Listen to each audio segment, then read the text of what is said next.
David, our city manager, needs it. Okay. I just want to make sure I have a brochure in my hand this weekend explaining everything, because like I said, I have them from other cities. I can print you one and bring it to you. Because like I said, the digital version's already online, so anybody who wants to go right now can get it. I can print a few out. Send it to our city manager. He'll make sure we all get a copy. Okay. Madam Mayor? Yes. I have a couple of questions in regards to the program. How are people going to maintain these green trash cans now that you're putting organic waste along with the green trash? And I do see that you said the clear bags. My concern are flies and maggots and other things in our community causing issues. So has that been addressed? As long as the bags are closed, it shouldn't be any worse than it is now in the trash can. Again, it's just a matter of, instead of all the food scraps going in this container, it now goes over here. You bag it, seal it, close it up, and put it in your green. So as long as the bags are cleaned up or tied up, that shouldn't be an issue. We do offer, I think, a cart cleaning maybe once a year. I'd have to check. Don't quote me on that. Okay. You can always hose it out. Like I said, you could use paper bags, but those are going to leak, so don't bother. Thank you I've for heard that. people freezing their trash, the organics. I'm like, that seems like a lot of work. And if you happen to use a garbage disposal now, continue using it. We're not trying to take away from that, because technically that stuff isn't going to the landfill now anyway. So keep doing it if that's what you're doing. This is just for meat and bones, eggshells, the bones from the chicken wings. Bag them up, put them in the green bin. And some of my residents have many people who go to certain stores and kind of stock up on trash bags. So the brown or the green trash bags are not to be used in any way, or only for what uses at this point in time? Brown and green. The big 30-gallon trash bags. Recycle, yeah. Actually, no, we like our recycling loose. It's easier to sort that way. And if there is any water in the recycling, it dries out the material. So no, we like our recycling loose. The green and the brown, that can go for your trash, for whatever. If you got diapers, if you've got restroom waste, if you've got, like I said, broken dishes, shoes, clothes you can't donate, broken toys, whatever. The green and brown can stay for the trash. The clear bags is only for the mixed organics that's going in the green container. And then I guess, Madam Mayor, and I guess to our city attorney and to WRI, what are the, violations? If I'm not doing this, what can happen to our residents who don't comply? There are provisions for an enforcement. There's an enforcement protocol, I believe, in that ordinance that you passed. It's not for a couple of years, but part of SB 1383 is also tracking compliance. And so there will be people looking in the containers, and is the right thing in the right container? And if there isn't, you'll get an oops tag that says, hey, we see something in here that's not supposed to be there. And if you do it enough, I think there are penalties, code enforcement penalty for contaminating your recyclables, contaminating your organics, and yes, contaminating your trash. That will be a thing, but it's a couple years away. So now it's about education and habit forming and getting used to, my food scraps go over here now. Okay. So Dave, could you pull out that guideline, because we need to make sure our residents are aware of this. Yes. Yeah. Yes, absolutely, Madam Mayor. We're actually going to have that disseminated, speaking with Michelle, and Walkman will be sending that out as well. And if I'm not mistaken, Waste Resources is going to be sending through their invoice this week also the pamphlet, so that residents can get this information. The trifold, basically, that you. The trifold pamphlet? Yes, ma'am. Okay. Colleagues, questions? Councilman Hicks, were you complete? I was complete. Colleagues, questions? Councilman Deere? Well, just that I want to be sure that we go above and beyond to inform our residents what the state of California is doing to require this. And it is a matter of people getting used to doing it. It's like people got used to having recycles. But I do see it's going to be problematic for the first year or two. You're not going to have everyone in compliance. I just don't want the city of Carson code enforcement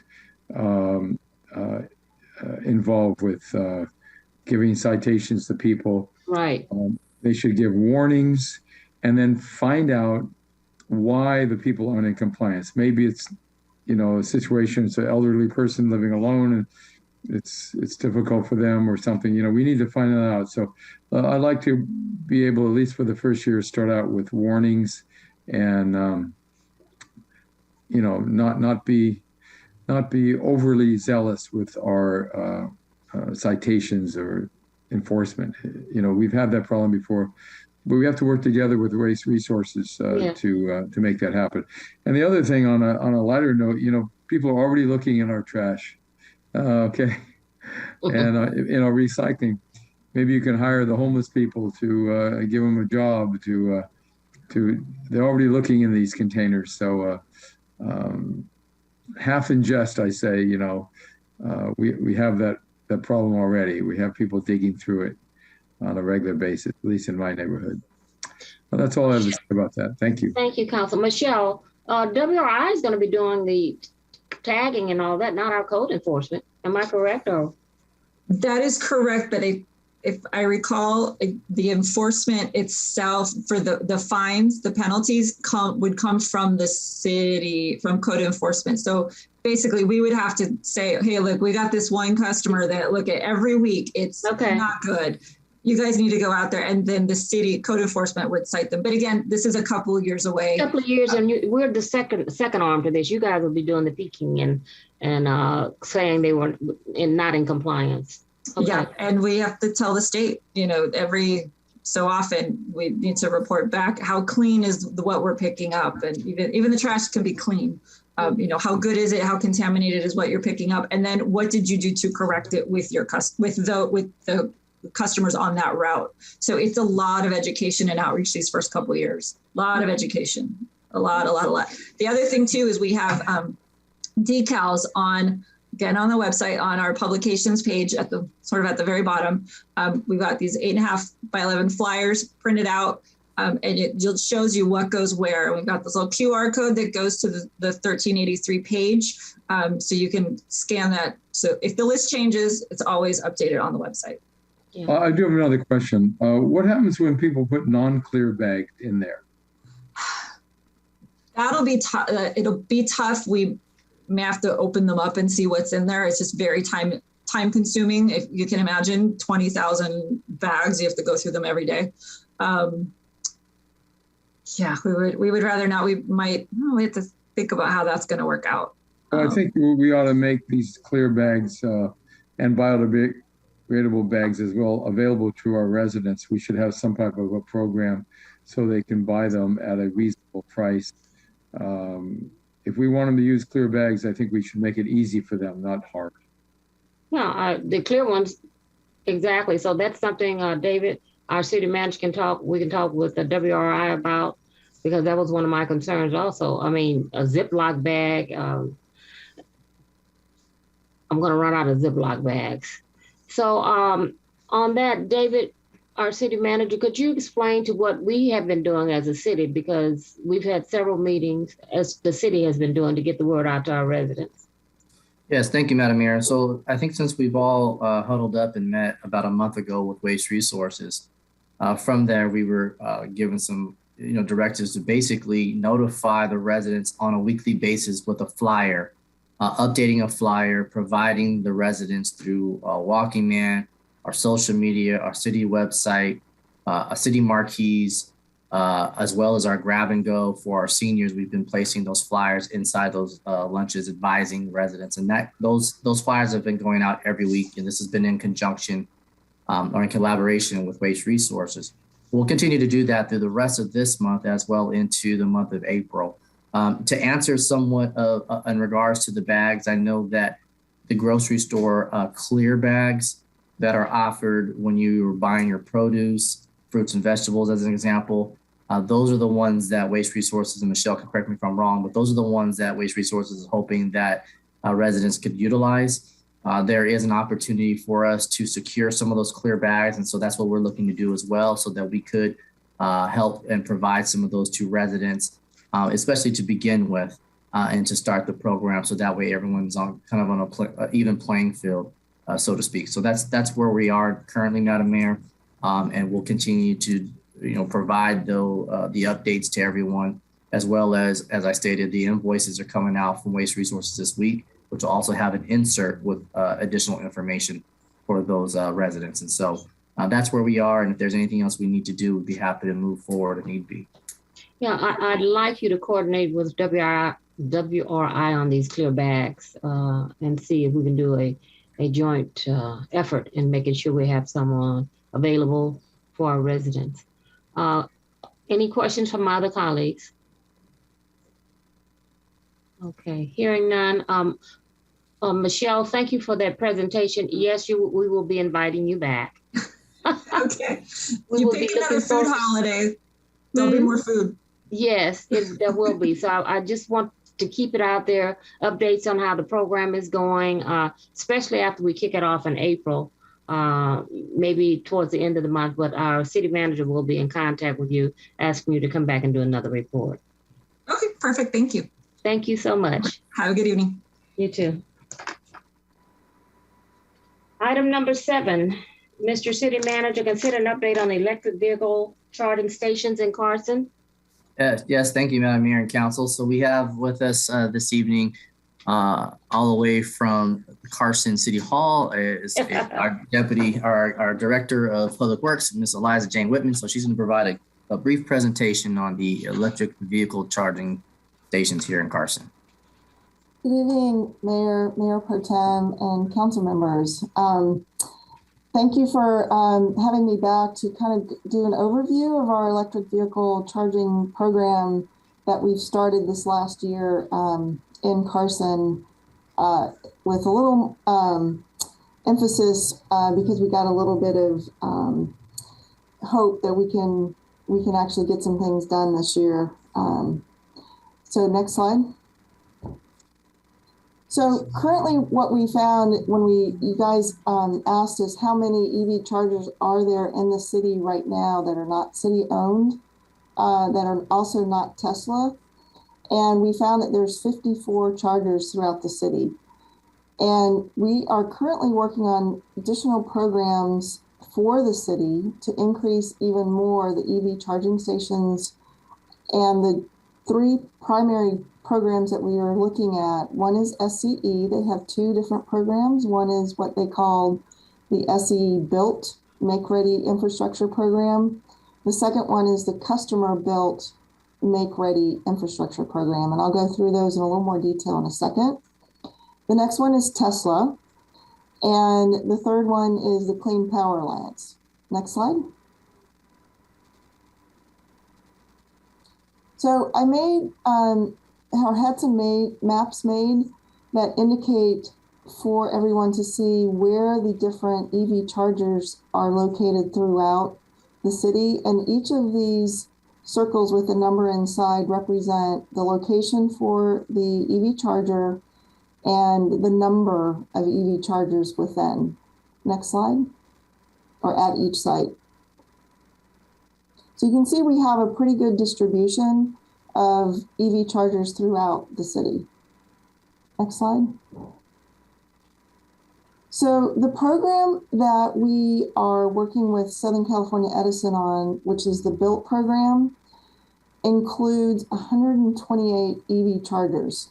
Those are going to be spread throughout the city at 9 different parks, as well as the corporate yard.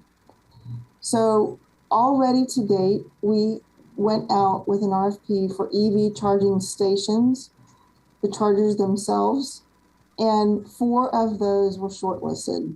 We, in the next month, are going to have a final selection in March. We're pulling in some experts to help us and expect to award in April or May. The final EV charging locations we have provided to Southern California Edison as design team, and they're looking at that. And if when we come back to City Council, when we present those locations, the next step after that would be to have an agreement with Edison, which we're anticipating approximately in April or May. Then it goes to Southern California Edison for final design in 2022. And then finally, Edison is going to pay for the infrastructure construction, and then we would complete the EV charger installation. And that we expect to be completed in 2023. At the very bottom is the list of the different parks and how many charging stations we have currently anticipated for each. As I mentioned, we're finalizing each of the locations. We've been working with community services on each of the parks and the locations of where these EV chargers would go in the parking lots. And so we're more than happy to present that at a later date if folks are interested. Next slide. So the customer built program is one where, in our case, the city of Carson would actually be the one who designs, installs, and then basically manages the EV chargers. So we have that planned for 3 locations: the community center, City Hall, and Mills Park. The customer built program with Edison has a rebate for 80% of the infrastructure based on their estimates. And moving forward with this one, the final design we anticipate by 2022. We would then go out and purchase EV charging stations, and then construction and install of the infrastructure would be in 2023. Next slide. So I wanted to come back after the last time when we had Tesla give a presentation overview of what they were anticipating and thinking about doing. And so I was asked to originally put the proposed Tesla charging stalls in a different location. So we worked with Tesla over the last month plus, and this is where we are proposing now, which is in the northeast corner of the community center parking lot. And this is basically the layout. What we found when we started going through this process with them is that we need to have 2 charging stalls that are ADA compliant, and those are the ones closest to the community center, and then they have a access path, as you can see, to get into the community center. And there's 18 stalls as laid out here. The Tesla equipment is at the very top of the map, and that is where they have their cabinets and some of their switchgear. Next slide.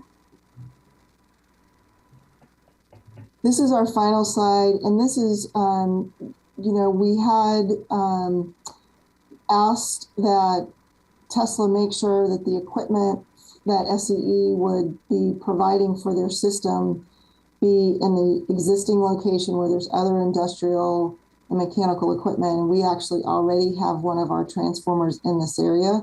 So they have, placed this particular switchgear, transformer, and meter in this location, as you see laid out here.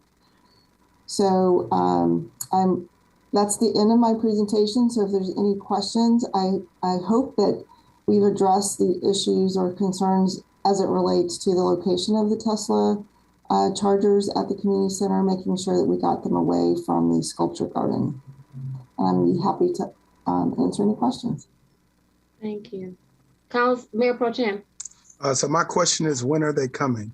I have a number of residents, after this presentation was made, my email flooded with residents thinking of the possibilities of not having to drive to Torrance, not having to drive to Cerritos in order to charge their cars.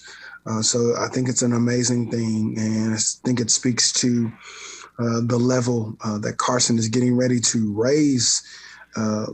It's already been here, but people are recognizing the jewel of the South Bay. So we're excited, and we would love for you to come back and let us know when is it coming back, and real soon. Well, what I can let you know is that we've been working very hard with Tesla on the contract itself. We basically are, I think, 24 hours away from finalizing that contract. And so our plan is to come March 15th with a contract agreement for City Council to approve. And once that starts, then we're kicked off in terms of getting this actually implemented. Thank you. Eliza Jane, I want to thank you. The Mayor Pro Tem and I met with you when we started discussing this, and you know, it's just, I'm glad to see that we're bringing it back to the City Council, because this is for Tesla to be interested in Carson. It speaks volumes. So I'm excited about the idea, and thank you for looking at another site for the installation. Comments from but thank you for a job well done. Thank you. Sure, Madam Mayor. Eliza Jane, could you go back to the map showing the charging locations, Sure. the parking stalls that will be eliminated? Yes. Where would you put the non-Tesla charging stations? So we originally when we were working with Southern California Edison on their built program, not the customer built program, but the Edison built program, we had looked at probably several rows down on this parking lot, as well as the parking lot closer to the pointer? Do you have a pointer you could outline on your shared screen where that would be? You can describe it verbally, but if you have a pointer, it's easier. Sure. So further, unfortunately, I don't actually have the map of the full parking lot. So we were actually looking at where we were originally thinking about putting the Tesla parking stalls, which obviously is not a good space. So then we we're also thinking of rows in between this location and the sculpture garden. Mm-hmm. But we've also looked at the other parking lot west of here, that's closer to the sheriff's station, and it's over here in this area. And in that particular place, we would be working with looking at transformer in our parking lot so that we could get to the charging stations. So could you rephrase that? Where would it be? In the west parking lot. Is that the west or the east? West parking lot near the sheriff's station. Right. So there would be other charging stations there for that. Okay, the next question.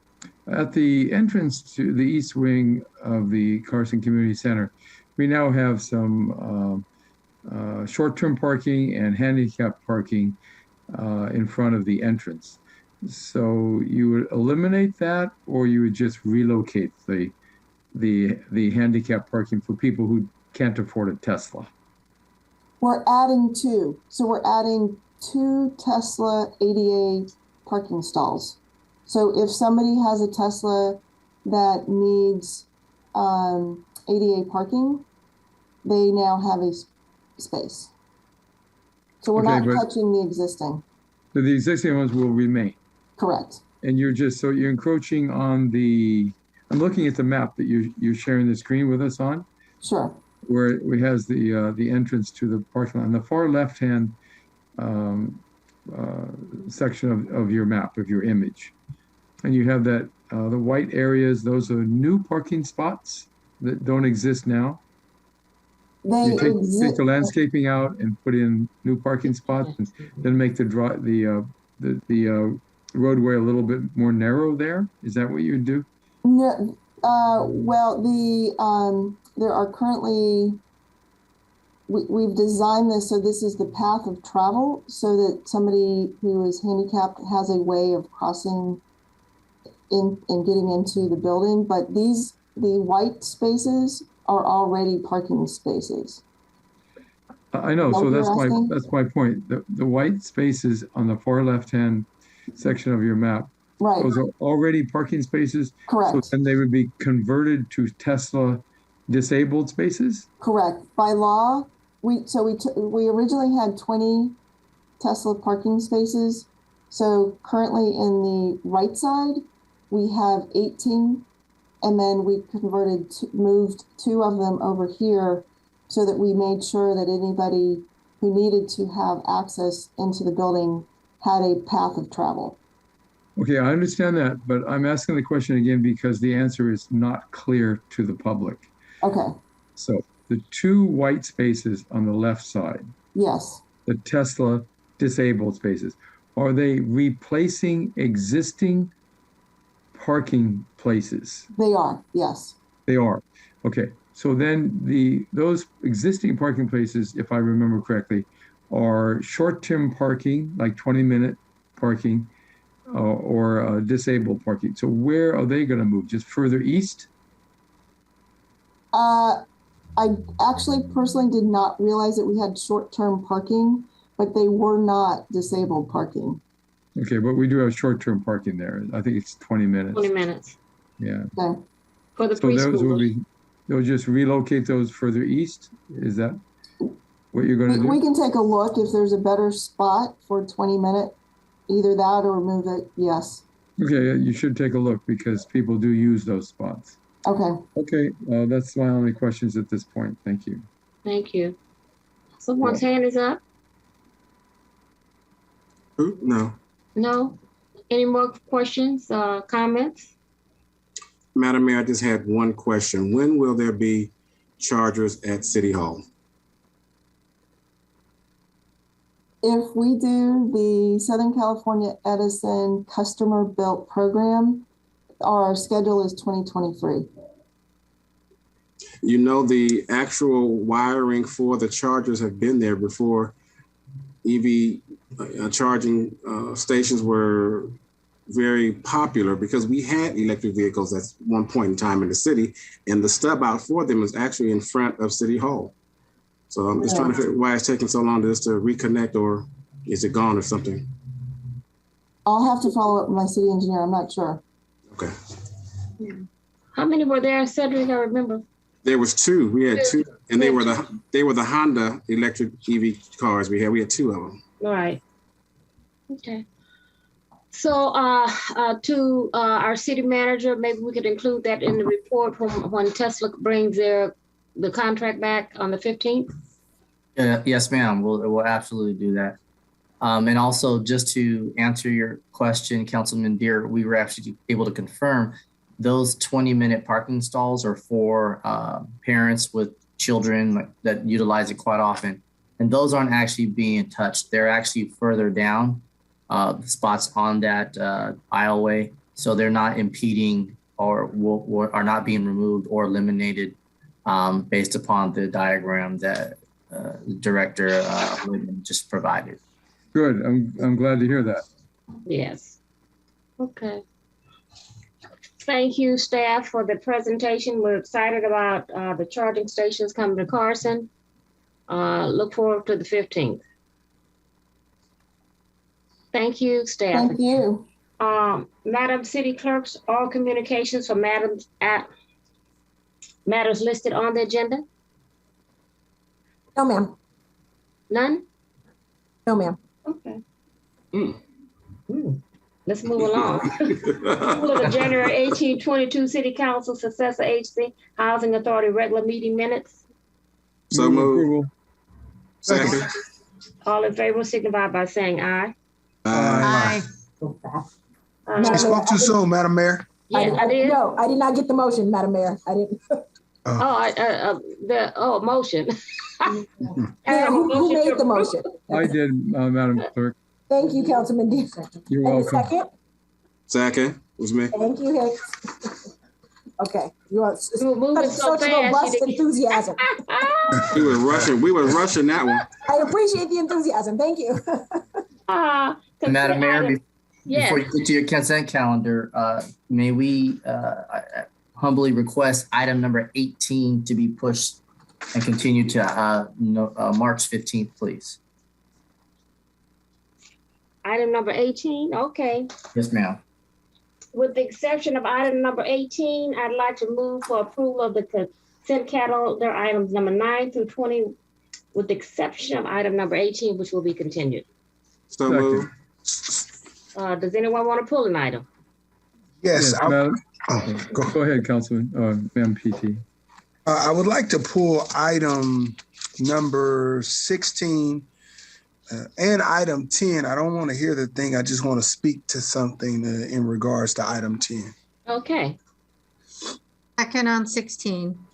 Yes. Okay, we're pulling 16, Yes. 10. Anyone else want to pull anything? No, I was Anything going to else? ask for 16 as well, so that's good. It's pulled. Thank you. Okay, Okay. we're going to move for approval of the consent calendar with the exception of item number 10, 16, and 18. That's been moved and properly second. Yes, Councilmember Hicks, second. Okay, all in favor signify by saying aye. Aye. Aye. Aye. 7:30, we have to have the special hearing, so let's pull up item number 16 right and speak on it now. Item 16, Mayor Pro Tem. So my question was, it probably can we do 10 is just really quick, and I'll receive and file that under Okay, item COVID. number 10. Yeah, COVID. under COVID. Mm-hmm. I'm wondering, there's a number of businesses on the main thoroughfare here on Carson Street that are literally going under. And we're going to have an empty corridor over here on Carson Street near IHOP and all of these businesses on Carson Street. That now that the county's moratorium is over on the rent, these business owners are wanting their rent money. We have one move out to yesterday.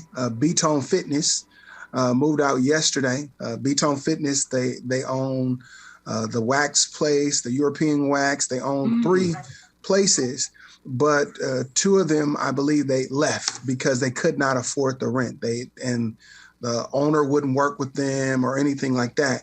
And I spoke with her and she said, I appreciate you trying to look out for me. She said, but this is going to happen with all of these businesses who are in this tract right here on Carson Street, and Avalon and Carson Street.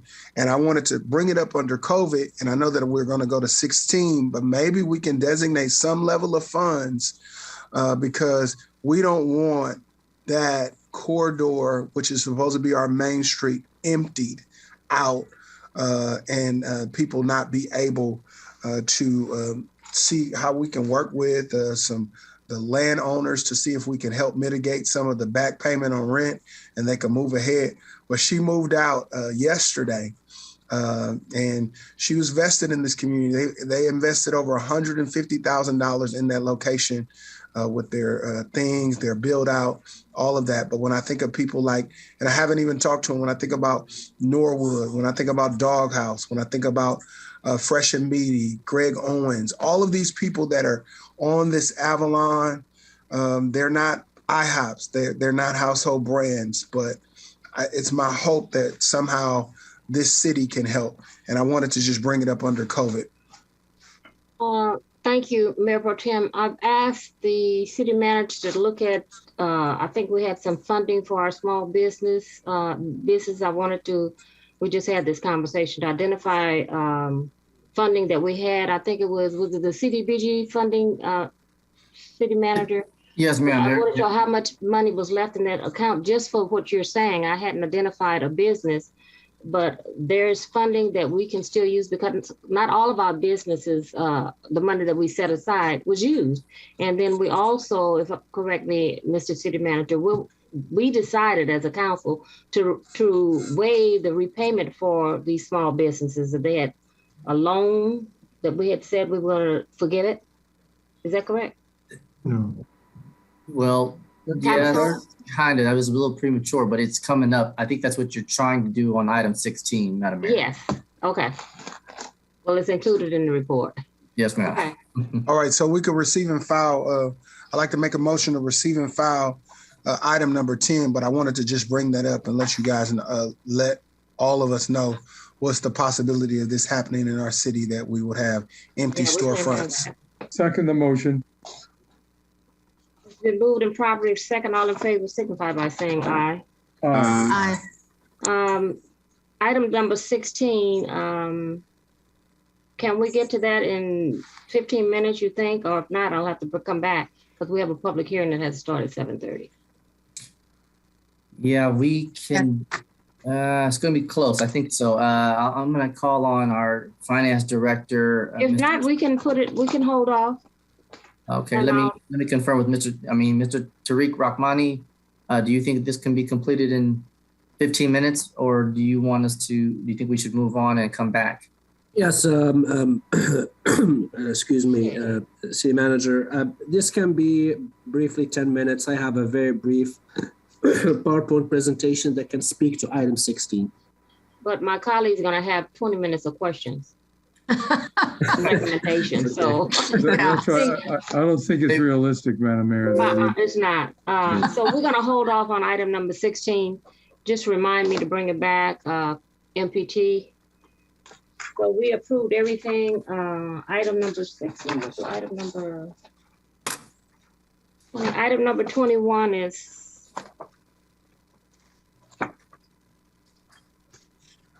It's a public hearing. 21 is a public, oh no, 20. 21 is a public hearing to consider the redistricting and establishment of JR, can we start it before 7:30? You cannot, Madam Mayor. Cannot, okay, that's what I thought. Let's go to item number. So you need a filler. Need a filler. Let's go to item number 23. 22. 22. Mr. City Manager. Thank you, Madam Mayor. We have item 22 is to consider recommendation of ad hoc subcommittee to approve an agreement with Trepepi Smith and Associates Incorporated for conducting community opinion survey, public education, and outreach in an amount not to exceed $123,220. With us this evening, we have Mr. John Baralone. He's with Trepepi and Smith. Happy to provide a presentation for Madam Mayor and City Council. Mr. John, if you're there, if you wouldn't mind providing and sharing screen. I believe Adams also from FM3 is joining as well. So, absolutely. Thank you, City Manager. Give me just a second to share my screen here. No problem. Our Director Tariq Rahmani also will be there to assist. Very good. Can everyone see my screen? Yes, sir.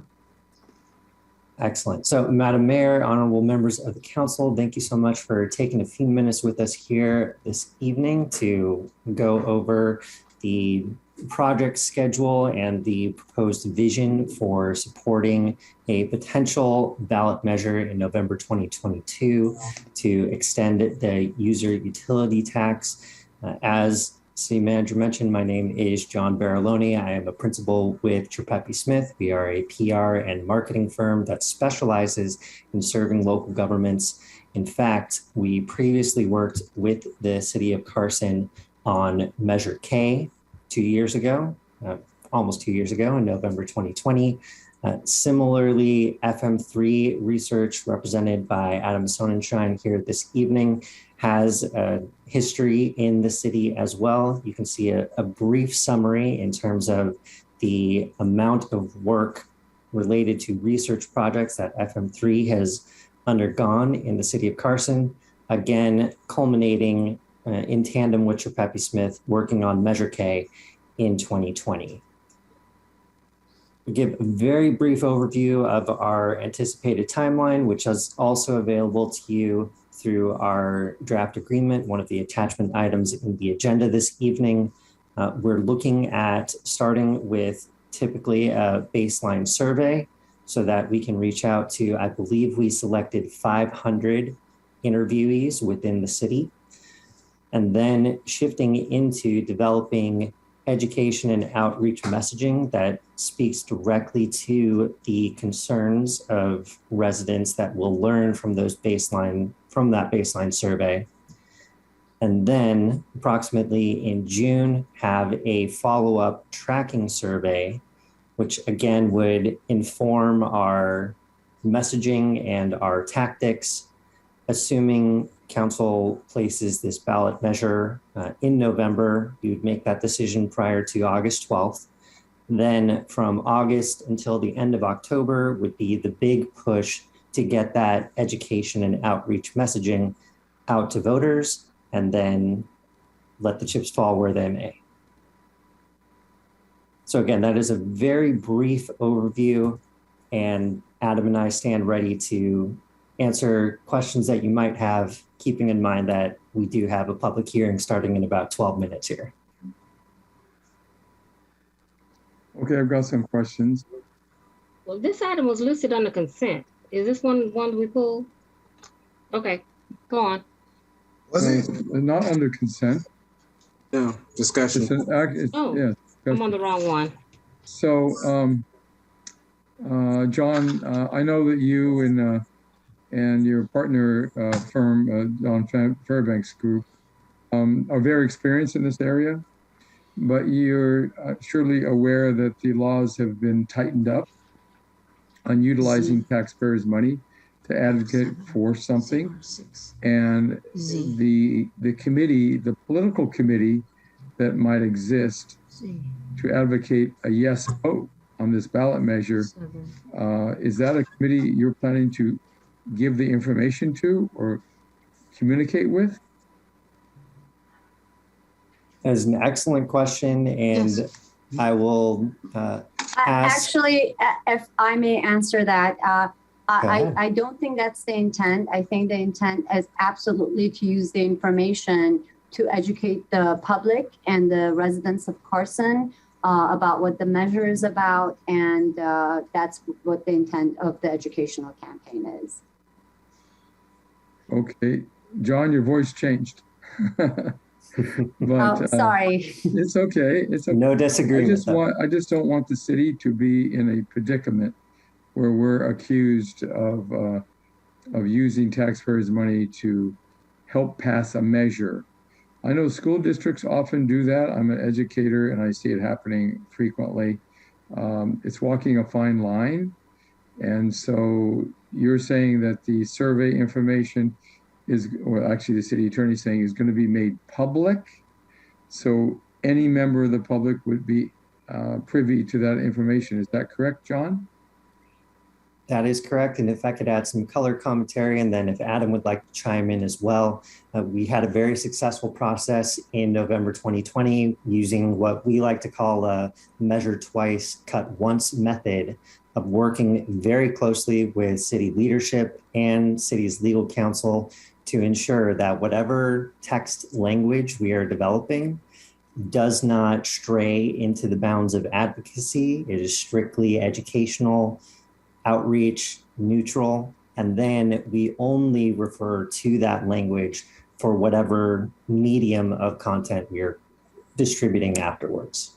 And Councilman Deere, the reason I jumped in, when we had a tax measure, the oil tax, there were members that actually accused the city of using the taxpayer dollars on the educational campaign in an inappropriate way. It was reported to the FPPC. There was, because we were so careful, because the city has always gone out of its way to make sure that both Fairbanks and any entity that's doing an educational platform or campaign for the city is abiding by the legal laws. There was the FPPC did not charge the city or anyone with anything. They investigated the matter and dropped it. We intend to have the exact same method in place. As John pointed out, we coordinate very, very closely, and we're very careful to make sure it does not cross over to advocacy. Very good. Okay, I'm pleased to hear that response from both of you. Thank you. Any other comments? Oh, and by the way, to my colleagues, on the agenda face, it says consent. That's what I was looking at. So, Mr. City Manager, item number 22 on the agenda face, it says consent. Should have been discussion. On the agenda package, it says discussion. So, are there any other comments from my colleagues? Well, the recommendation, would someone like to do the recommendation, please? Madam Mayor, I like to Approve an agreement for a community survey education outreach program with Tripel Smith and Associates, Inc. in the form acceptable to the city attorney. And adopt a resolution number 22-030, a resolution for the City of Carson City Council amending the fiscal year 2021-2022 general fund and special revenue budget, and authorize the mayor to execute all documents related to the contract. Second. Councilman Hicks, I heard a second. All in favor signify by saying aye. Aye. Thank you. The motion passes. We have 5 minutes before we have to do our special order of the day. So you want to take a 5-minute break? What can we complete in 5 minutes? Nothing. You can take a Second reading of the ordinance. Oh, we can do that. Yeah, do the second reading of the ordinance. Recommendation. Recommend That's a that. special order of the day too. I have to open that up. Second reading of ordinance number 2201, adoption of an ordinance of the City Council of the City of Carson, California, approving an economic development benefit agreement with South Bay Carson LLC. We don't have to vote on that, right? You just have to read it. We have to vote on it. You have to vote. Yeah, it's a second reading. So if that's a motion, I will second the motion, Madam Mayor. I introduced it. There's been a second. Do we have to open this up for public comment? No. No. But you do have to ask for discussion. Madam Mayor, who made the motion? The mayor. The mayor did. The mayor read it. And who seconded? I did. Dear. Councilman. Public comment? Is there any public comment on this? Any discussion by my colleagues? We're gonna close the public hearing. Call for a vote. Aye. Aye. Aye. Aye. Aye. Did you get that, Madam Clerk? Motion carries, Madam Mayor. passes. I haven't done one call to vote today. Thank you all. Is that complete? So let's exhale and we'll wait a few minutes for 5 minutes, Madam Mayor. 5 minutes. Yes, ma'am. What can we complete in 5 minutes? I don't think anything. No, ma'am. Why don't you just take a recess for 3 Recess minutes? for 5 minutes. Yeah. We'll be back at 7:30 sharp. Well, you have 4 minutes now, everyone. Okay. 4-minute recess.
Item number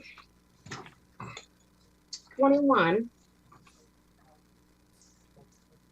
is a public hearing to consider the redistricting of established city council districts based on the results of the 2020 decennial census on redistricting and review of the draft maps number 1 through draft map number 6, and any citizen produced maps, and consider ordinance number 22-2202, an ordinance of the City Council of the City of Carson, amending City Council district boundaries by amending section 2155B by district elections to chapter 1.5 general municipal elections of Article 2 administration of the Carson Municipal Code, adopting a new council district boundary map pursuant to section 21620 of the California Elections Code. Madam City Clerk, was the notice of the hearing properly posted? Yes, Madam Mayor. Notice of public hearing has been given pursuant to applicable law, including but not limited to proof of timely publication received by the city clerk, and we did receive one written communication. Okay. Staff presentation. So Madam Mayor, this is the, I think this is the fourth public hearing, or the fourth time the council's discussed redistricting. Back in November, we had one public hearing that kind of introduced the item prior to the publication of any maps. The council considered maps, draft maps number 1 and 2, produced by the demographer Andrew Westall on January 18th, maps 3 and 4 on February 1st, and these are, and then also maps 5 and 6 on February 15th. We noticed it for the council to consider all of the maps at this meeting. You may or may not decide to look at all of the maps because you have looked at all of them in the past. But we noticed it that way so that you have the ability to do that. We did provide a draft ordinance that the council could introduce tonight if you were landed on a map that you were all comfortable with. You don't have to, it's available for you to introduce. We did provide to you and provided to the city clerk and put it on the internet an amended ordinance. We did, this city attorney's office did a little bit of cleanup on it and moved the CEQA findings up to the beginning of the actions according to state law. And I think it also, the ordinance actually adopts the map, not by reference, but actually there's a section that adopts the map. Obviously the map is still in question, but that's the nature of the ordinance, is that the ordinance itself would adopt whatever map the council ended up deciding that it wanted to adopt. Andrew Westall, the demographer from Bear Demographics, is here to make a presentation. He's going to walk you through that. We do have 2 citizen produced maps. They're included at the end of his presentation if you want to look at those and to talk about them. Most of the staff report is similar to the last couple of staff reports, so there's not really a lot of new information. It's just the maps, and I think we're going to focus on the sort of focus on the comparison of certain maps to the others. The last thing is that we did do, at the council's direction in the last couple of weeks, a number of in-person public workshops, one in each council district, and then one at the community center. We did 2 on February 19th, one at Mills Park and one at Foycia Park. We did 2 last Saturday, one at Stevenson Park in the morning and community center at noon. And then the Carson Park public workshop, which was originally scheduled to be an in-person workshop, was on the original schedule of workshops. And then we were going to do it virtual because we had done a number of them virtually because of Omicron. We decided to do it as an in-person workshop and had a very good turnout. And that was last Tuesday on the 22nd. So with that, I'm going to turn it over to Andrew, Mr. Westall, to share his screen and to take us actually through the presentation. Andrew? Good evening, Mayor and council members. It's a pleasure to see you again this evening. I have just a very brief presentation this evening, and it's really just a visual presentation just to remind the mayor and council of the current map and the draft maps, and then to also visualize, you can see, you'll be able to see visually the two public submitted maps that we've had in this process. So with that, let's go ahead and get started. As always, we start with the current map. So this is the current map of the 4 city council districts in the city of Carson. And just as a reminder, this has an overall deviation of 4.8%. Next up, we have draft map number 1. Draft map number 1 has a deviation of 5.4%.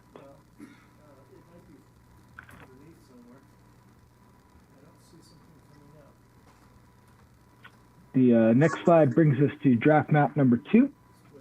Draft map number 2 has a deviation of 6%.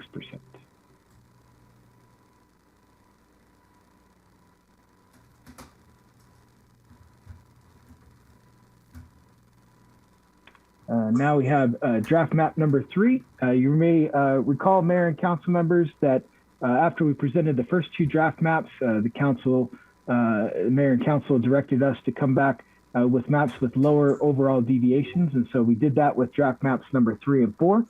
So draft map number 3 has an overall deviation of 2.5%.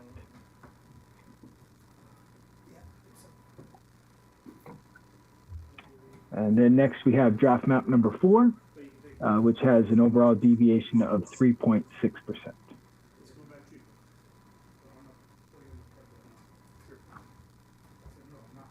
After we presented draft maps number 3 and 4, the council asked us to come back again and look at tightening up some of the neighborhoods across the city. And so came back with draft map number 5. Draft map number 5 has an overall deviation of 1.3%.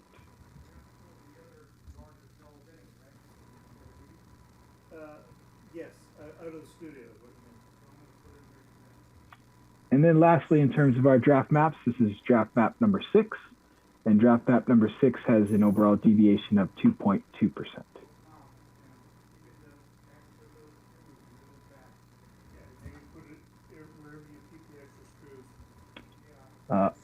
Our next slide here will just show 3 of the draft maps. Or actually, I should say 2 of the draft maps from the current map. In general, we have the current map and 2 of the draft maps that look somewhat similar. And then I'll show in the next slide the other 4 draft maps that also have a lot of similarities. In general, with the current map and draft maps 1 and 2, all keep Council District 2 south of the 405 freeway. As you can see in draft map number 1, it does take Council District 4 across the 405 freeway, north of the 405 freeway to Carson Street, but that doesn't occur in our other draft map here on the side in draft map number 3. And so if this is a direction that the council wants to go in, certainly we can talk about cleaning up some of these lines or, what changes might look like if the council wants to look at that. If we want to look at what? If there are particular changes. So if there's certain, certain areas that you wanted to change in any of these maps, certainly we can have that discussion this evening there. Okay. And then our next slide here shows us draft maps number 2, 4, 5, and 6, which all keep Council District 3 north of the 405 freeway. As you can see, Council District 2 goes north of the 405 freeway, and all of these maps picking up various industrial areas and mobile home parks. We have gotten a lot of comments about trying to keep mobile home parks together in one district, as well as some of these other changes that you can see throughout the maps.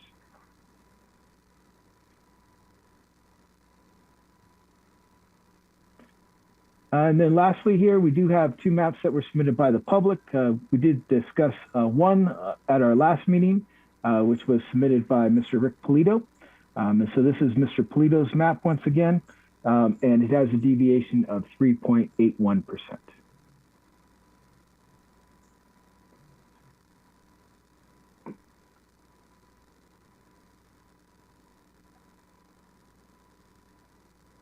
And then last up here, we did receive another map submitted by Mr. Daniel Valdez yesterday, which we got from the city today, and we replicated and produced for the council this evening.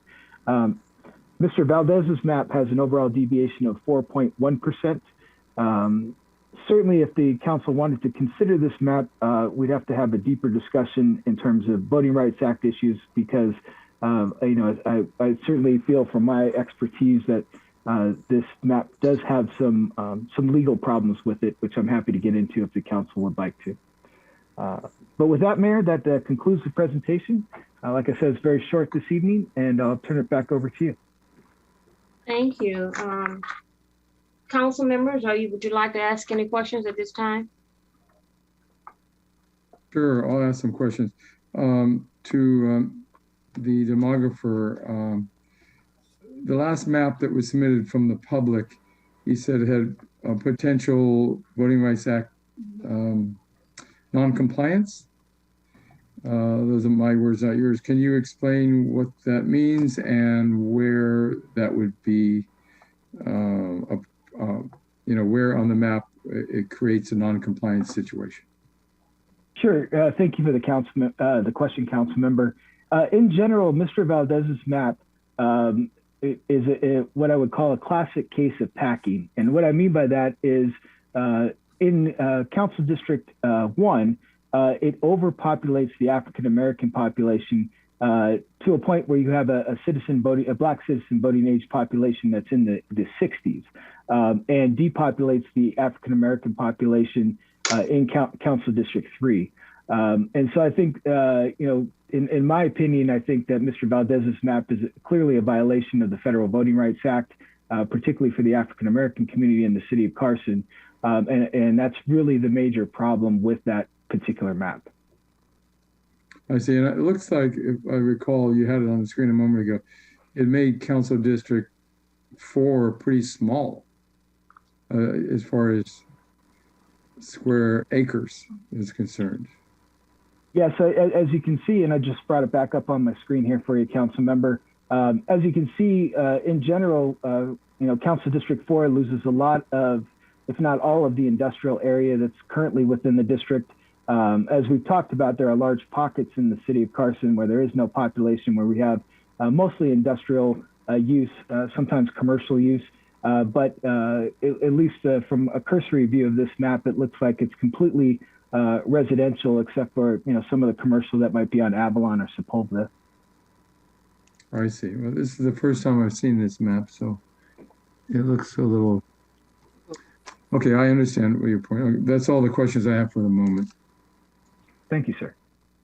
My colleagues, are there any questions other than I've heard from the councilman? Okay, hearing none, I'm going to open the public hearing. You say you have two comments, Madam City Clerk? No, Madam Mayor, we have received one written. One written, would you like to read it? If that's sure, yes. It's lengthy, so I'll begin. You have 2 minutes, 3 minutes. I'll time myself. I'll time myself. Starting. Dear council members, I would be remiss if I did not first mention the following factors. This is in regards to the why redistrict low consensus population growth. That's the subject. For this lawsuit that was filed in 2018 against Carson to ban the at-large system to change to our current divisive districts. Those were quotes. During the period of 2018 and 2019 of the lawsuit, many of the Carson's residents and myself attended most of the scheduled town hall and council meetings that involved these divisive districts, which currently govern our community. That lawsuit alleged that Carson lacked the representation to these diverse minority groups, Latinos and Filipinos, which had been denied the opportunity to be elected to the office in the city of Carson. After Mayor Robles and his majority council approved the schemed, bogus, deceitful lawsuit, then these divisive were imposed on our community. Over 90% of the residents spoke out and opposed these divisive districts, which eliminated our legitimate at-large system. However, at these meetings, the residents cited and produced evidence which showed Carson as one of the most diverse cities in the nation. And last, we had a history of electing Latinos and Filipinos as representatives in our city. The lawsuit further claims that non-Latinos and non-Filipinos voted in blocks, voted for their candidate, circumvented Latino and Filipinos from being elected to office. The majority council approved and passed this deceptive and bogus, bald-faced lie lawsuit, which allowed Vera Robles DeWitt Group to sue Carson residents for $560,678. So here we are again with these districts after the 2020 consensus, which showed the city of Carson just over 3.5% population growth. Now is the city council proposing or considering maps to politically gerrymander or redraw new district boundaries when there are only 2.3 or 2.5% growth between these district populations and only 5.5 if you combine these districts. So will the city council majority vote for these new district maps or keep the current maps, or will we throw us under the bus like previous council majority? I can clearly remember before these districts— Is that 3 minutes, sweetie? It's not. Okay. I can clearly remember before this came to Carson when an incident occurred in Carson and it was a collective concern for most residents. Now, for example, when the earthquake occurred in Carson a few months ago, I was asked from several residents, what caused the earthquake? Do you think it was fracking at the refinery? And who's in charge of that area? You see, these districts have taken us out of a collective community to a they community. That's just one page. There's additional. But your 3 minutes are up. Yeah. Thank you. Madam Mayor, I did not disclose who it was. I don't know. Oh, that's fine. Go on. It's signed by Robert Leslie. Thank you.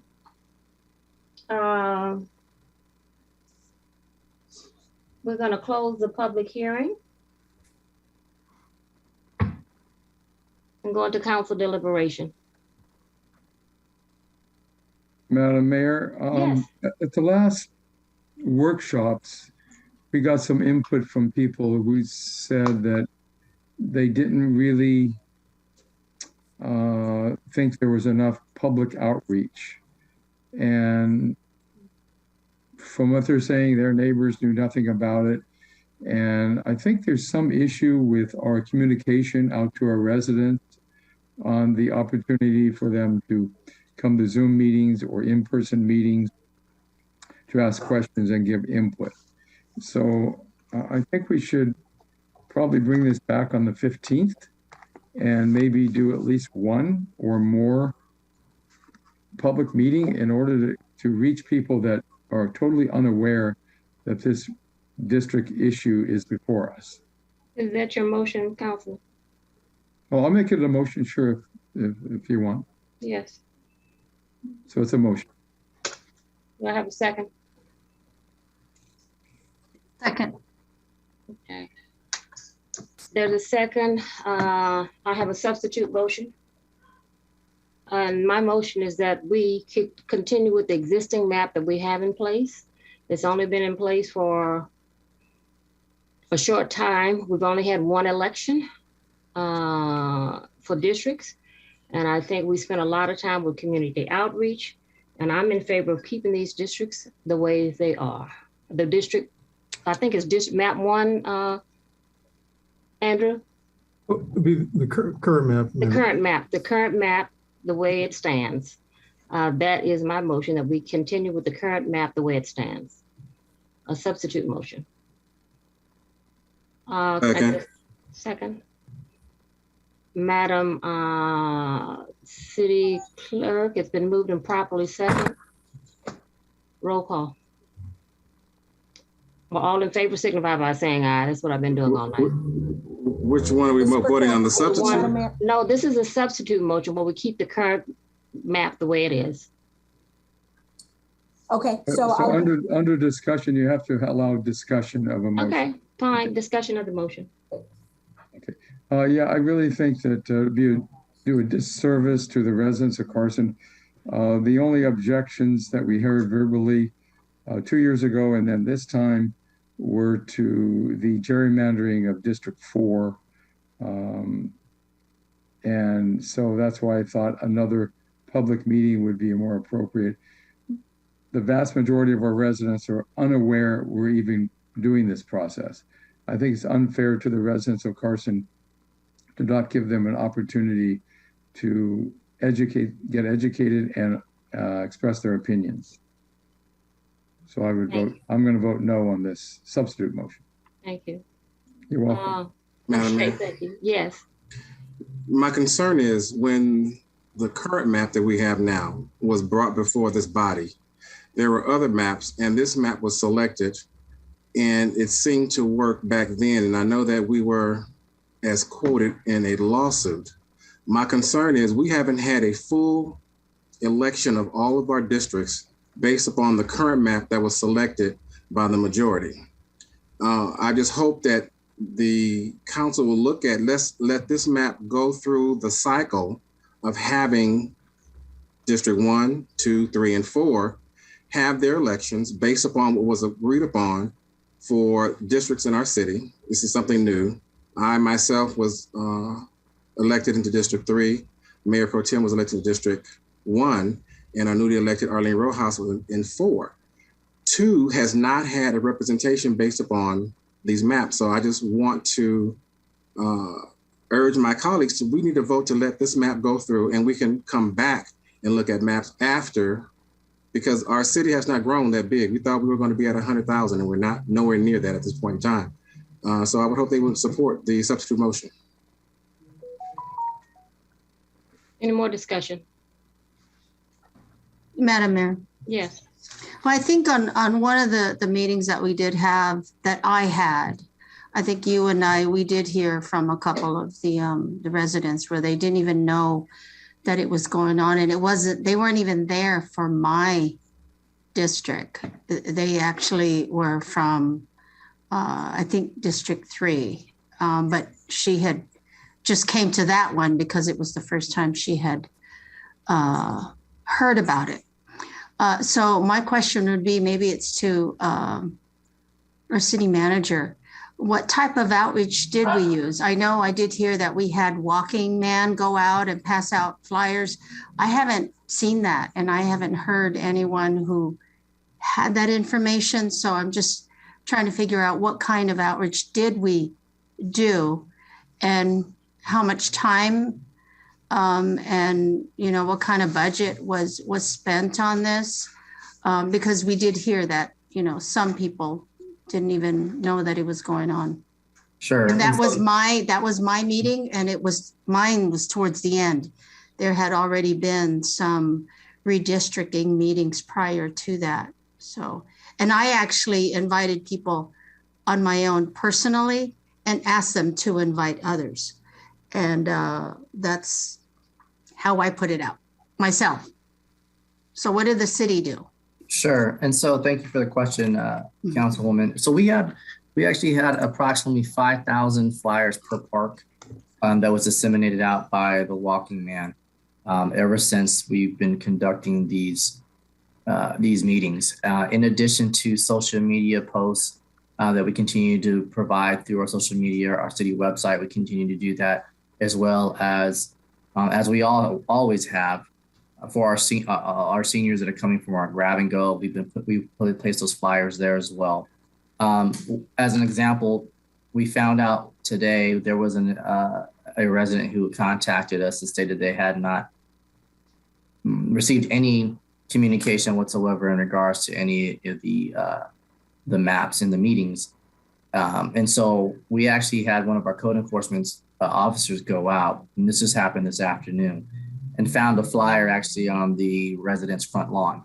So it's difficult for us to say who did or who didn't get a flyer. And so I know it's not due to our efforts to send that information out, However, I do recognize there are individuals out there, residents, who either missed it, didn't see it.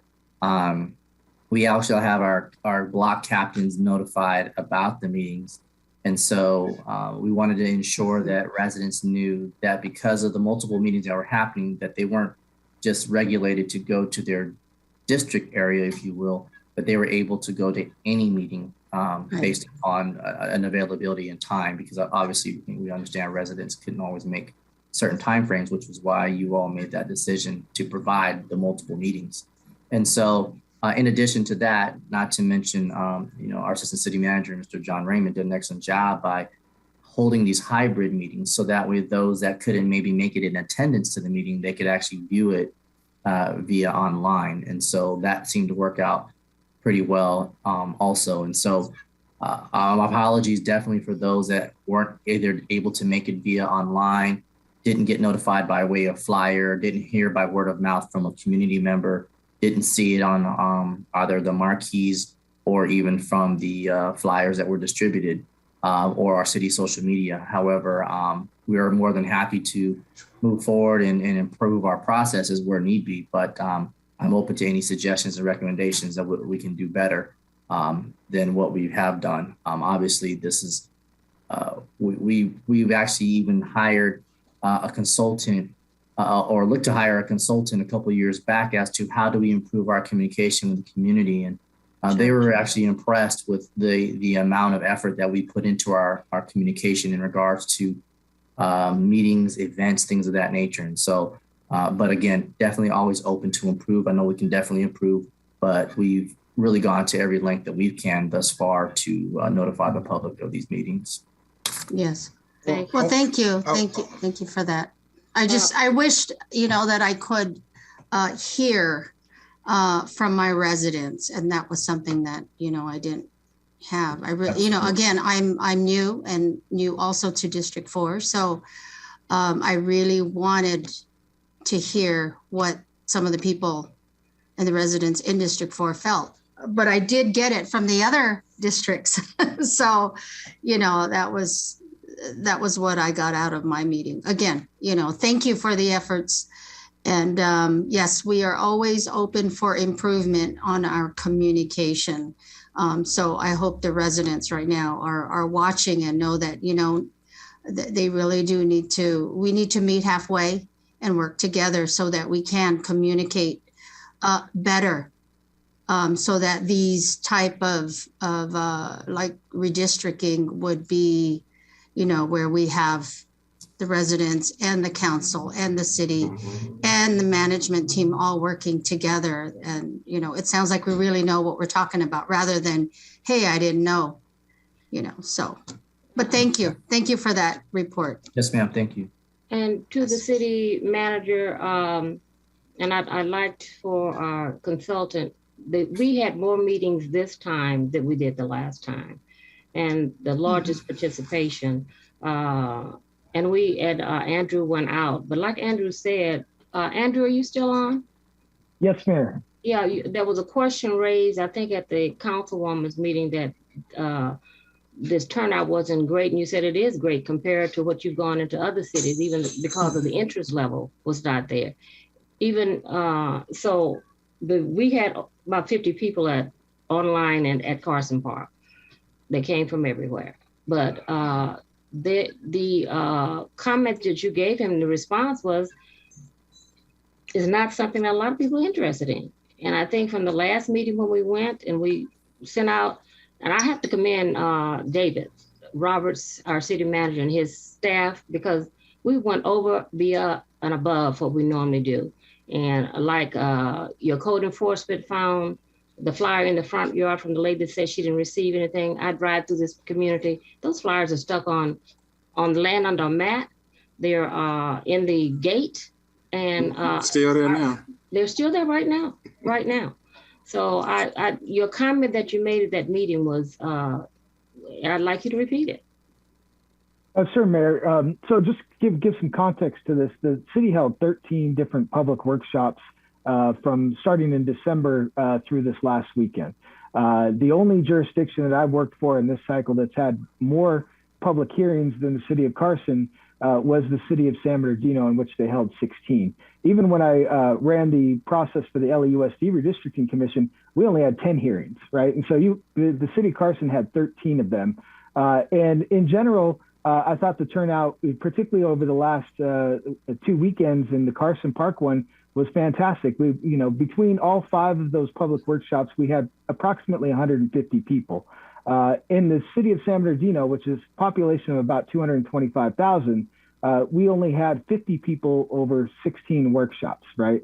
And even a couple workshops where nobody showed. So I think I think the public that was interested in the subject matter came out to the meetings. I think we heard quite a bit, particularly over the last couple of weekends from the public. And we also have a couple maps that were developed and submitted by the public. And so from my perspective, I think the city's done a great job in terms of their process. I think you have a lot of options on the table, and certainly the current map is one of those options, Mayor. Thank you. Any more comments? Mayor Pro Tem, I saw you earlier. Oh yeah, I was just going to say, I had my district meeting in my area, and in my area, the constituents that I serve, they requested that we keep it the same. We just got here, and they wanted to keep it the same. So that was my listening mission, to say it might be too soon to change. If we have to come back and reevaluate it. That was my listening mission, and I vowed to those residents that I would hear them. I was the one who voted for the districts, and they said that moved too quickly. So this will be certainly, even though we've been through this process, 13 things, this will be too quick to change. So we can call for the vote. All in favor of the substitute motion signify by saying aye. Aye. Aye. All Aye. opposed? Aye. You oppose? Madam? Aye. I oppose. I agree. Oh, you agree? Keep it the same? Yes. Okay. Were there any opposition? None? Hearing none? I think we have a consensus. Yes, we do. Unanimous. Unanimous. Thank you very much. What it looks like to work together. I like it. Okay, Madam City Clerk, you want to report out the vote, please? Okay, yes, reporting out the vote for the substitute motion. Yes. Councilmember Bocatia Rojas? Oh, we already Yes. voted. Oh, so then We have yes, the vote. unanimous. It's unanimous. Okay. It's unanimous. Okay. Madam Mayor, Yes. now that we keeping it status quo, my request would be to do an outreach to let the residents know what district do you live in. That has been the biggest concern that many of the residents have been stating to me. I don't know what district I live in. I don't know. We can put some maps together, get the addresses, and let people know where do they live in what district. Because the only way in fact, when we did the first one for District 1 and District 3, many people didn't know what their district were until they got an actual ballot in the mail to know who they're voting for. Give me that. So they're still having some concerns and issues about what district they live in. Absolutely, council member. We can put together some maps, and actually, I believe our IT, along with our GIS team, is standing pat. I wanted to wait to hear if there would be a change or not, but since there has been a vote not to change, they'll go ahead and produce some maps, and then we'll get those flyers out to the residents. And we do have it posted on the city's website. We'll send it out through social media. We'll send it out through our marquees, and then also continue to provide through our grab and go for our seniors. But we will have those also readily available to produce on a continuous basis. We'll make sure we put it inside the next Carson report that will be printed for the summer edition. So we'll have that in there as well. Thank you. Yes, madam. Yes, ma'am. Yeah, I do want to thank JR and Andrew for those lovely maps and all the colors and all that. And you really did make it clear, and they were all balanced, and it just gave us some choices there. You know, I wish we did have more, of the community to come out and say, hey, this is what they think. And then even the community to make even more maps. I tried to get my 13-year-old, and she just said no. You know, but yeah, so thank you for your hard work and really putting everything together, and to the city of Carson staff and everyone that put a lot of effort into this. So thank you. Thank you. So, Okay, thank you, JR. You guys did a fantastic job. Andrew, you were the best. I want to say thank you for your time, commitment, all the staff. You worked around the clock, and so we'll revisit this one day, but right now we're status quo. so Madam Mayor, I think to adopt Oh, the current map, you have to introduce the ordinance. okay, the recommendation is, where's mine?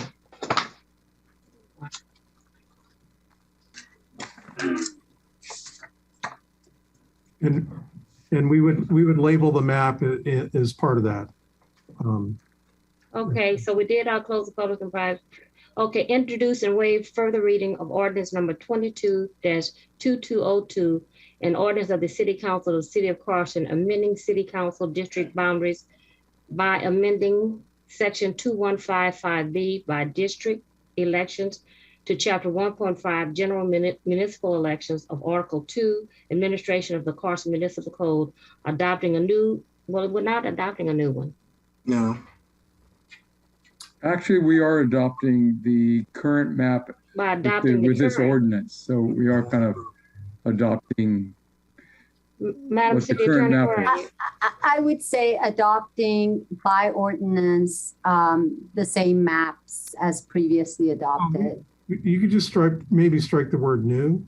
Yes. But, Council, by adopting council district boundaries map pursuant to section 216020 of the California Election Code. In other words, we're keeping the existing map. the existing map. So Correct. at the second reading, we would have the current map inserted Okay, to the ordinance. okay, And we have language in the ordinance that says it's effective immediately. And it's effective immediately upon adoption.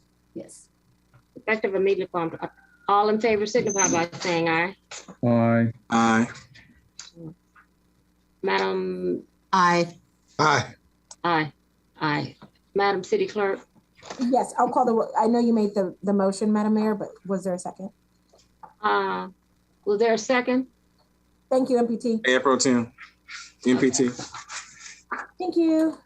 Okay, Call the- thank you. Items 16 and 23, Madam City Clerk, are those the only two items I have left? That's correct. 16, That's correct. 16. Let's go back to item 23. 16. Let's go to item 16 that was pulled by our Mayor Pro Tem Hilton.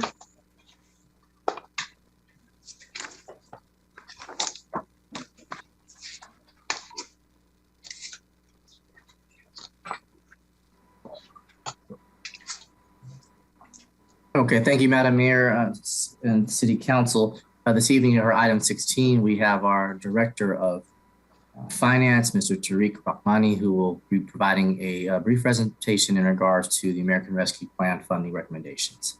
So, Mr. Rahmani.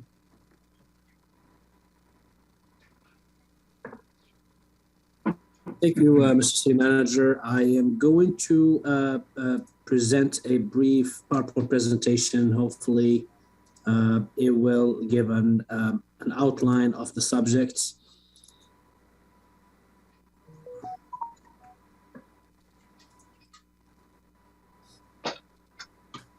Honorable Mayor, City Council, staff report is about the American Rescue Plan and the City of Carson recommended proposed financial plan.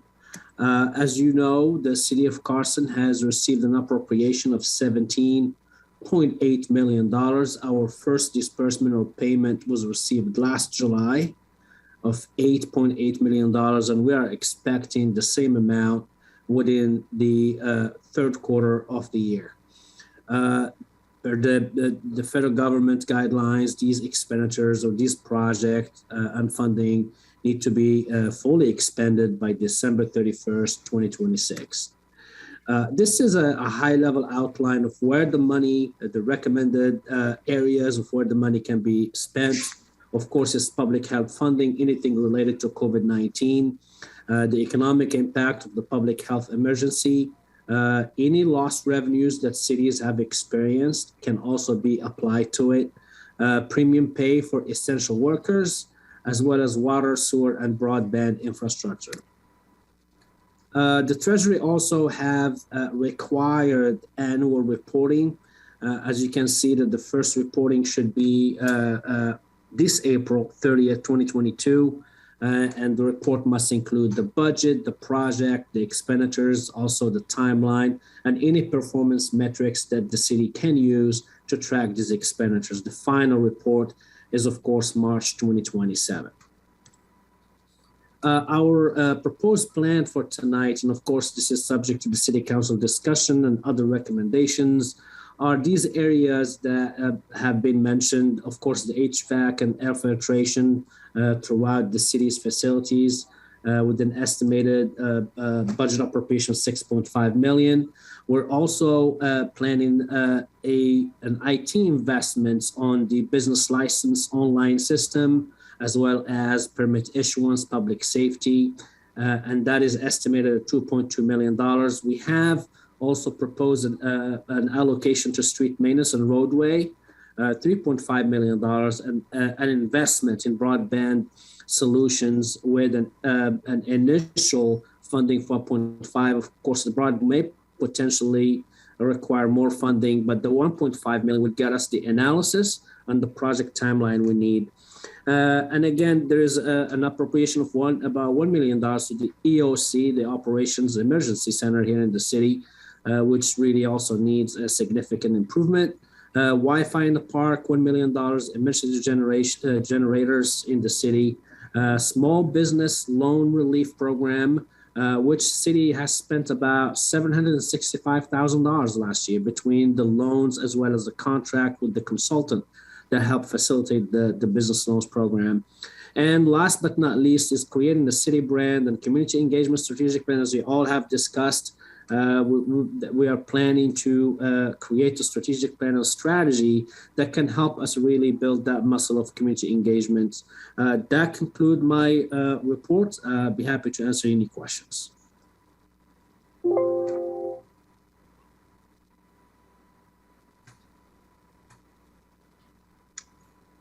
Okay, Tariq, I have questions for you through the city manager. Can you hear me, Tariq? Yes, Councilmember Jim Deere. Could you go back to the chart where you're dividing the funds up into the various aspects of funding?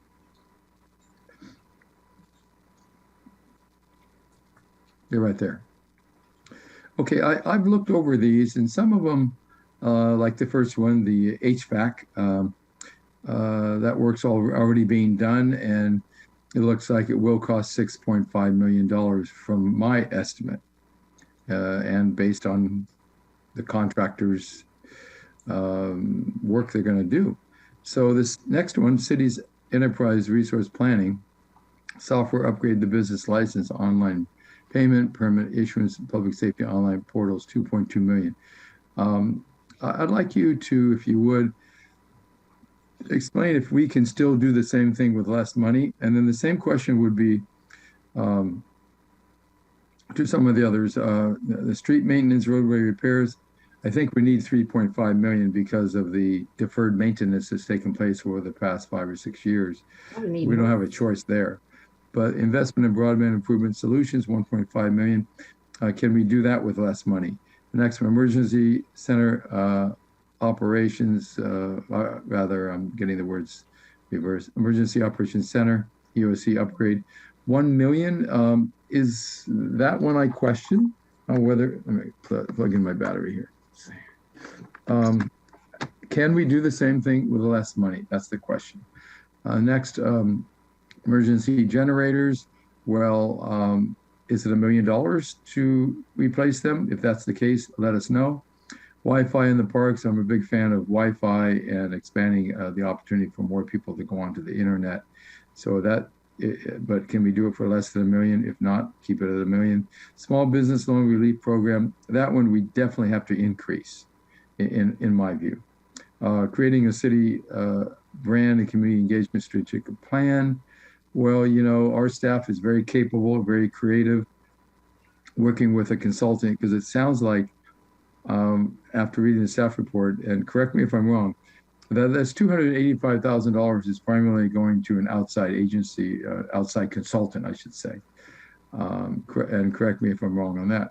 So the one I would particularly look at would be the Emergency Operations Center upgrade. Can we do the upgrade for less than $1 million? Because I think more money needs to go into Small Business Loan Relief Program. And then there's something on here you don't have. I think that part of this ARPA allocation from the federal government needs to go with another bullet at the bottom that doesn't exist on your screen, and that is heroes pay. It should be some type of premium pay for our employees, and I have a lot of good reasons for doing that. I think we need to revise this page on your screen, and so could you address first the EOC upgrade? I know that's a big question, but I think it's important. We only do this once. We only have this $17 million once, and we also in some cases can add to that $17 million from our reserves if we want to. That's correct, Council Member Jim Deere. These are all good questions, and let me start with the last bullet point that you mentioned. It's not there, which is the premium pay. I think you're absolutely correct. When the American Rescue Plan Fund was distributed to cities, these are the 5 areas that the federal government said the cities can spend money on. And one of them, as you see, bullet point number 4 is the premium pay for essential workers. Basically, the employees that have been working throughout the pandemic, any type of work, some cities are eligible to use some of these funding for premium pay. So that will validate the comment that you mentioned, Councilmember Jim Deere. And then if we go to these numbers, again, all of these numbers are a high level estimate. For example, if we go to the investment in broadband improvement, the $1.5 million is basically just to get the work done.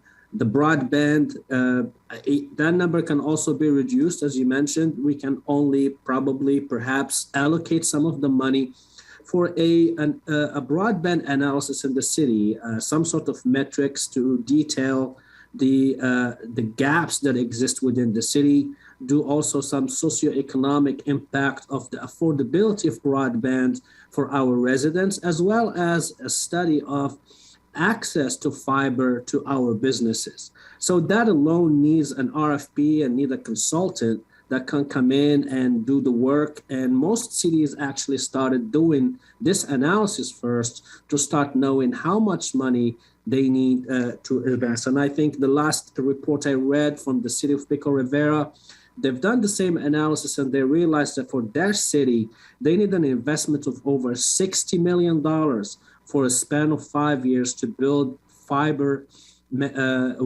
internet throughout their city. So 1.5 can definitely be changed. We can focus basically, if the council approve, on the first preliminary analysis, which will require an RFP and the selection of a consultant in this area. For the HVAC, I believe— Tariq, right, yes, there. So what would you recommend we reduce that by? Because I know that's been a top item here in the city of Carson, and we still don't have enough. We need to know what we need to do to get the broadband for our residents. So what would you, 1.5, what are you, what would you think it could go down to? Well, the RFP itself is ranging between $300,000 to $400,000. The only RFP that I was able to get information about is from the city of Irvine. They did an RFP for broadband analysis, and that basically the contract was for not to exceed, I believe, $400,000. Now, that's just the analysis of the broadband within the city. To build, a broadband fiber, as I mentioned, is basically a Herculean task, not only for the city of Carson, that's a nationwide priority, and that's what you see ARPA fund for. I can really not tell you how much the city will need to kind of bridge that gap without that analysis. So perhaps we can reduce $1.5 million to maybe $400,000 to just start the RFP analysis first. So it would be safe to say 500,000, reduce it by a million? Yes, we can do that. Councilman Hilton, I know this has been an item for you. Mayor Pro Tem. Yes, I want to just make sure that all of it lines up, but I also agree with my council member. We got to make sure small businesses, and we got to make sure it's something there for our employees. Okay, so because instead of us going back and forth, so are we comfortable with saying we're going to put 500,000 in there? That means you got $1 million somewhere else. Is that good for everyone? Hello?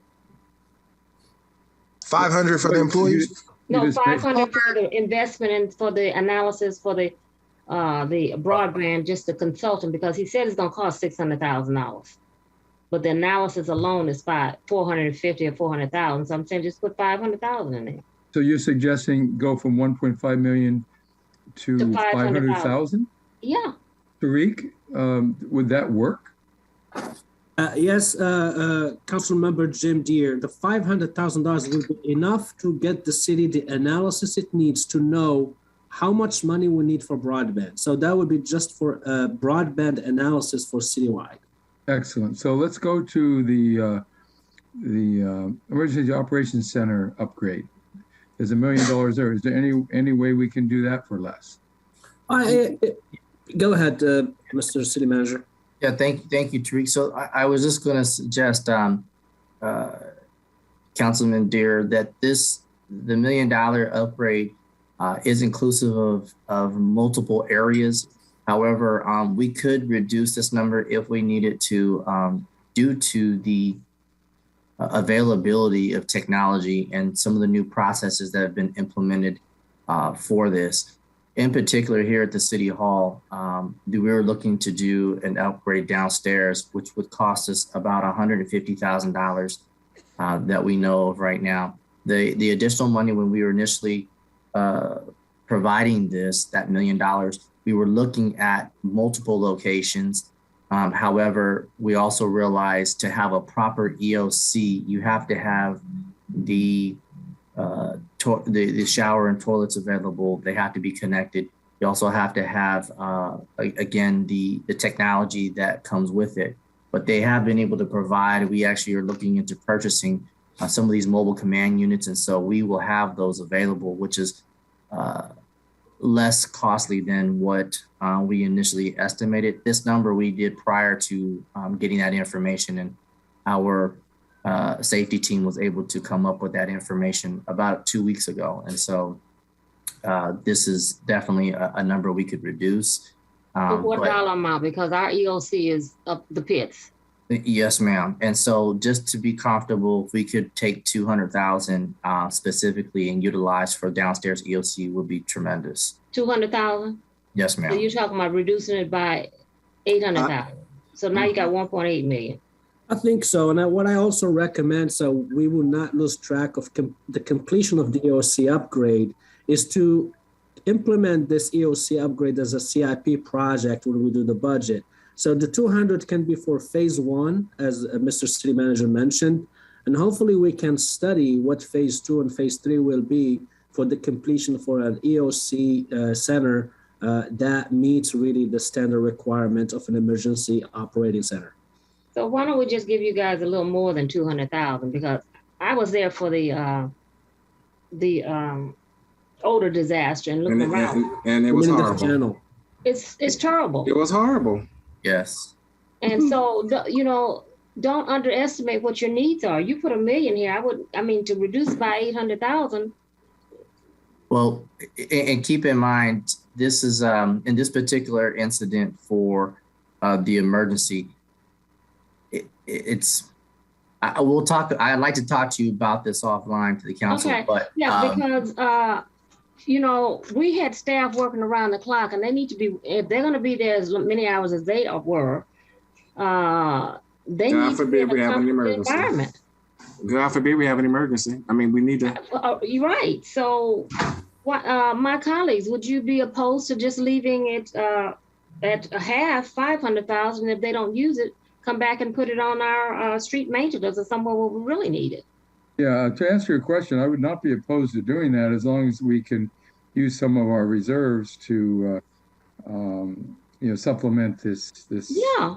Can always do that. That's a living document. So that's great because let's, our reserves are there for emergencies, and this is a preparation for an emergency. So that would be appropriate. Certainly, Okay, I'd be for that. so we could 500,000. definitely accomplish a very efficient EOC with That's that. what we Yes. need. Yes. So Thank now you. you're 1.5 million. Okay, that can be reallocated. What was the next one you had? The Wi-Fi in the parks. No, the emergency generators, $1 million. Madam Mayor, that's a really good question. I would perhaps defer to our Assistant City Manager, John Raymond, as well as the Public Works Director, if they think that $1 million will be sufficient or not. I don't really know the extent of how much money we need for that category. Okay, that's okay. JR, through the city manager. The million for the EOC? Emergency generators. Well, the generators, well, I'm trying to think, the generator we bought for the city yard, I think was 135,000, but we're talking about generators being at all the parks. So you've got 12 parks. Mm-hmm. It wouldn't be as large as that, but they could be, 80 to 100,000 each. And so you could, easily, with the infrastructure to connect and above ground tanks and things like that. I mean, you could easily spend $1 million in generators. Okay. Councilman, does Yes. that answer your question? That answers the question, as long as Okay, we'll leave it at $1 staff's million. comfortable with it, because I think if emergency generators need to be, if it's $1 million, it's $1 million bucks. It's $1 million. That's what my question to the staff was. Where can we reallocate funds? And that bullet doesn't seem to be one of them, so we'll go to a different one. And I'm at a 1.5, we can reallocate. Wi-Fi in the parks is another one. You said, I can a little bit speak to that, Madam Honorable Mayor. The $1 million is perhaps enough. I don't want to speak on from IT manager. I think to have the Wi-Fi in the public, in the open air, it requires a different equipment, a different hardware, and that hardware is more expensive, and than the hardware we use like in the city hall and inside. It's different technology, and therefore $1 million is a good estimate, in my opinion, for that category. Yeah. Okay. Thank you, Director Tariq, for that. I actually was able to speak to Kevin Kennedy, our IT manager, and he said that is definitely a number. It would be more efficient. He believes we could actually probably cut that in half, and that should suffice for what he needs to finish for Wi-Fi in the park. You guys didn't meet with them before this meeting?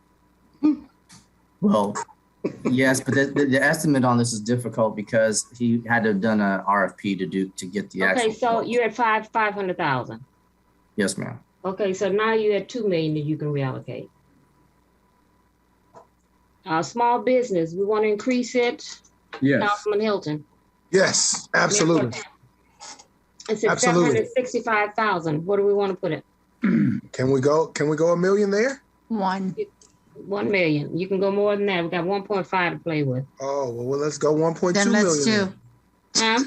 Let's do 1.2 then. I think, Madam Mayor, we should add $1 million to the figure that's already there. 1.765 is what we have. Going once, going twice. Right. That's what I support. Got it. Sold. Okay. It's like an auction. Creating a broadband for community engagement. Well, we need this. I know you say we have it, but we don't. And I'd like to keep this 285. If we're going to move the city, we're going to have some outside eyes. Our staff is overworked, understaffed. I question, Madam Mayor, is that enough for the branding of the city? I don't know. I don't think so. And does that include that's just a plan, or was that actually doing the work? Yeah, that's a good question. Does it include signage? Does it include what? exactly. So that, yeah, Madam Mayor and Council, this is actually for the actual being able to conduct the RFP and have them produce and create a plan for a strategic plan to get the community engaged, to get the city branded. This is not inclusive of what it would be to disseminate information and things of that nature. This is really to build a plan, get a plan that is robust, comprehensive enough that will answer and eliminate, hopefully, multiple residents who complain about not receiving information, and also being able to get the name of City of Carson out beyond its borders. And so part of that is obviously we have a new website that should be up and running here in the next 90 days, which is going to be a huge traffic provider for the city and getting the brand out. But this is really to expand the City of Carson beyond just the borders in the South Bay. Well, it's also to say for these companies that end up in Torrance that we can have something that go out and say, why not Carson? Because right now we're not tooting our own horn. We keep saying we want to be the jewel of the South Bay, but we need a tool in place, and we have not had this tool. I would like to have $500,000 in the budget. You can have it. I'll take it. I'll give it. Okay. Okay. Well, the problem with that is that the staff has already outlined that $285,000 gives us the plan. If you put more money into it, it's going to be the same plan. No, it's not the plan. I want to go beyond that. I know, but so if you want to go beyond that, let's allocate the extra money that you want to put into that to the going beyond, and not yes, to going beyond. Thank you, Councilman. Yeah, you're welcome. Because my original question was, are we implementing? Is just because we need to do it all? Because I think we do a lot of plans in this city, but we need to implement. We need implement. So this includes Right. plans and implementation. Right. So it's gonna cost money to implement it, and if you're looking at $285,000, then you're looking at another $215,000 to reach 500,000. So that $215,000 is not going to be enough to implement it, I wouldn't think. Oh, what would you suggest? I would suggest that we go with the 285 and then put in another 500,000 in the implementation. So it'd be 785? Yeah, well, no, it would be 285, but the implementation is going to be from our general fund. Reserves. Or from our reserves. Reserves. That's what the reserves are for. They're for capital improvement projects and they're for emergency. They're not for just sitting there, just that. Well, I hear what you're saying. Yeah, I hear what you're saying. We want a city to look, we want the city to look beautiful. We do. Yeah, so it's going to cost. And it's not looking beautiful. More than $215,000 to do that. Okay, so why don't we leave it at 500 and take the rest out of the general fund? But we'll at least have do that. You can do that too. Whatever it costs in excess of the 500, we'll go to the general fund, our reserves. Yes. So let's leave that at 500,000. Okay, now what's next on this agenda? Well, how much next is the premium pay. I want the premium pay in there. Okay, how much do we have? I know, how much are you proposing for premium pay? We have more employees. We have $17 million. And wait a minute, we need to go back. Councilman, for the street maintenance, that's not enough. You want to put more than $3.5 million into it? I sure do. Well, with all these potholes. It probably needs it. Can you, Mr. City Manager, outline with Tariq and with JR, what the $3.5 million will actually pay for? A block. Is it going to hire more employees? Is it going to hire more, buy equipment? Or is it going to buy asphalt? Tell us basically what it's going to do. What's the $3.5 million going to get us? Resurface and other roadway improvements. So if I don't know if JR or if I want to speak to that, but I can give you some context or an order of magnitude, because you've got a couple of projects that are in the CIP. One is Main Street from Carson I think Carson Street to Delamo, and or maybe even a little further north. And the other is Figueroa. I think also, I think it's from Carson Street up to Torrance Boulevard. Maybe it's up to Delamo. And I think each of those were about 3.5 million. Each, right? And so that's a full, grind and overlay and concrete replacement, and that's that's a new street. And so the 223rd from Wilmington to the city east boundary, which is about half a mile or so, is about 2.5 miles. So it's $3.5 million if you are grinding and overlaying and reconstructing streets is not a tremendous amount of money. And if and for example, you do and I know one of the questions came up at one of the redistricting workshops. Somebody wanted to know when their street was going to be slurried, repaved. And, the city, Councilman Deere mentioned earlier that the city has, had deferred maintenance. And one of the areas over the last 10 or 15 years that it's had deferred maintenance is in slurry seal. And, we come to council every year and say, the city ought to be operating on about it every 7 to 10 year cycle to get to the neighborhood within that period of time. But because of the underfunding, we're on something more like a every 15 year cycle. And so, so we need I think you have $1 million or 1.1 million a year now over the last couple of years in slurry, which is up considerably over where it was a couple of years ago. But you'd have to add another 500,000 or 600,000-700,000 a year to really get the city back on a 7 to 10 year cycle. So there's a lot of different ways to slice 3.5 million. You can get out in the neighborhoods and do more slurry and get the city back on a normal 7 to 10 year cycle.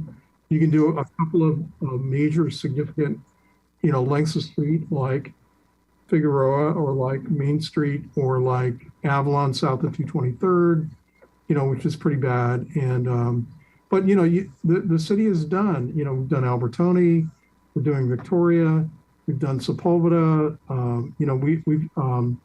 we've done, obviously West Carson Street, we've got in the pipeline right now, East Carson Street. So, we're making headway on the major streets, but there's not enough money in the pipe right now to do them all over a really short period of time. So I think the 3.5 million is, it could do a couple of stretches of grind and overlay. You could spend a lot of it on slurry, but it's probably not pothole repair. But yeah. So I'll leave it at that. And if Eliza Jane wants to add anything, what I said. Can't hear you.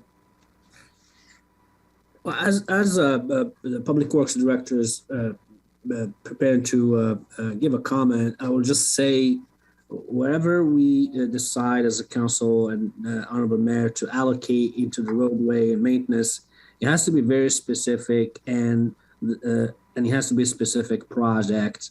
Mm-hmm. And the reason for that is, as you can see, there's a timeline on this funding.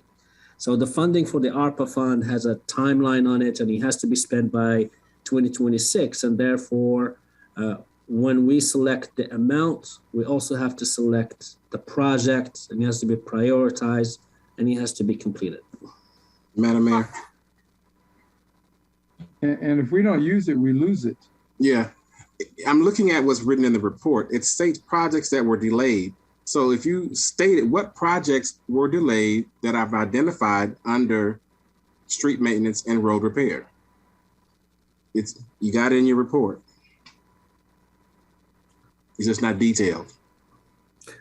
Correct, Councilmember Hicks. The definition of delayed is basically that was provided by the IRS, which means that any project that you were planning to work on in 2020, 2021, and due to the pandemic, yes, the funding issues, those are the project that you should tackle first.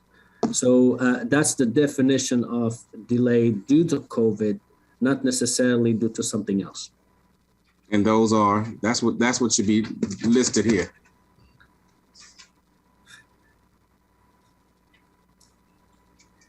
So I just go ahead. Hello. Go on. So I just wanted to give a little bit of perspective on the grind and overlay cost per mile.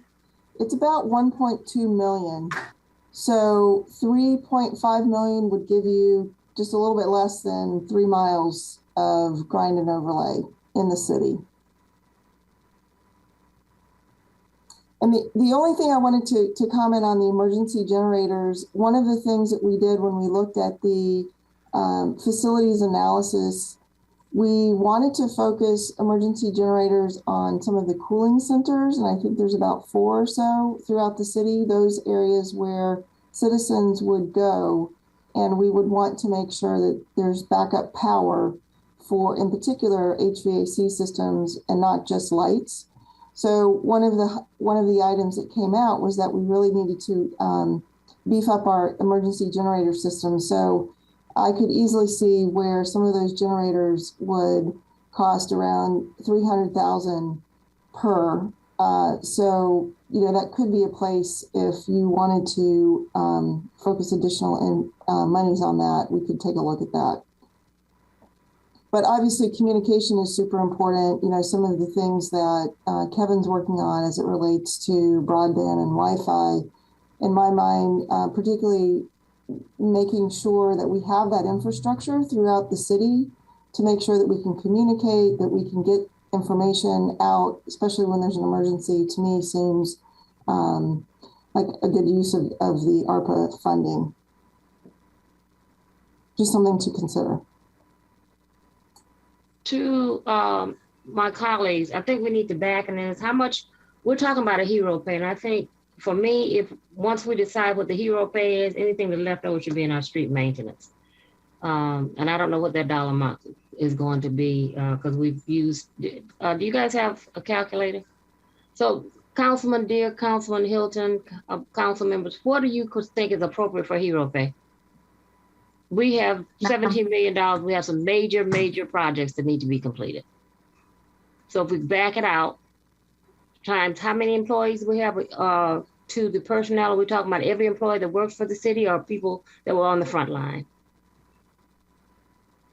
Well, it's hard to distinguish, Madam Mayor, who's on the front line because some of the people, they may not have a regular responsibility that puts them on the front line, but they volunteered and they work with Mike Whittaker and others on the food giveaway, the testing, all those programs that we had. Those were employees that were, theoretically exposed to the general public and within the population of the general public in Los Angeles County. You had a lot of people with COVID-19. So, what I'm trying to get at is a dollar amount, so we can put the rest in maintenance. Well, I would start out with a suggestion that each employee receive $15,000 in 365 premium pay. 365 employees. 318 full time, and then I don't know how many part time we have, whatever we have. I would like to make it less than that. Well, you asked me a question, and I answered the question. Okay, thank you. You're welcome. Does that include us too? No, absolutely not. How many employees? So, No way. Councilman Member Rojas, that's a lot of money for 17 million. Okay. I think it's a question. I don't have a calculator, but 300. we have some other cities had a similar. They got more money. They got more money. And fewer employees. Okay. We only got do we have a number? do we have a number? And if someone has a calculator, how many employees do we have? And how many part-time? I think we need those numbers to be able to calculate that.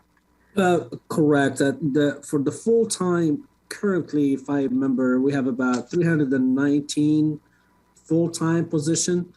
319? Yeah, and 47 of them are vacant. So the difference is 272 filled position as of what I know a couple of weeks ago. Full-time. So obviously, we're only going to allocate the premium pay to the filled position. And $15,000, that looks approximately about $4 million. Okay, so we went over. What is 12,500 look like? Yes. What does 12,500 look like? The same. What about 10,000? How many part-time staff do That's you have? $3.4 million, Mayor Pro Tem. 3.4? Correct. Okay, we're still, So we have 272 full-time, and then how many part-time? The part-timers varies. That's in top of 400, 500, and I have to look at that info. Does Robert Lennox know that number? Well, I think he does have that number, but I think what Tariq is trying to say, council member, is that the number fluctuates based upon, as you know, in the summertime, you have an increase and an influx of a multitude of part-time employees.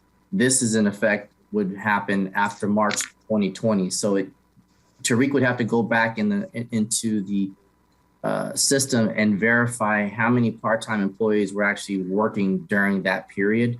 So yes, there are 400 to 500 part-timers, but the number fluctuates all throughout the year.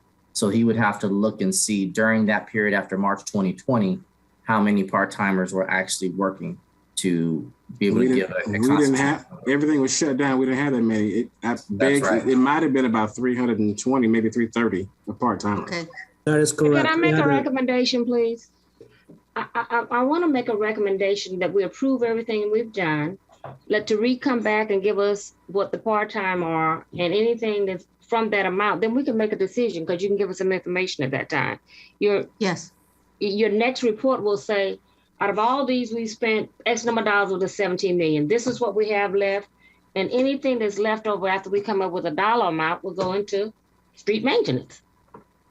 Correct, Madam Mayor, and I will have to come back anyway because I have to translate the numbers into a budget resolution.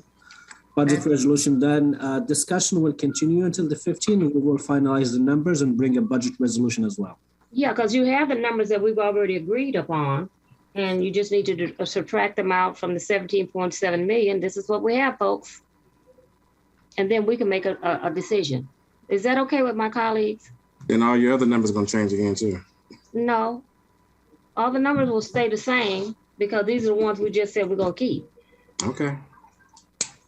I backed out.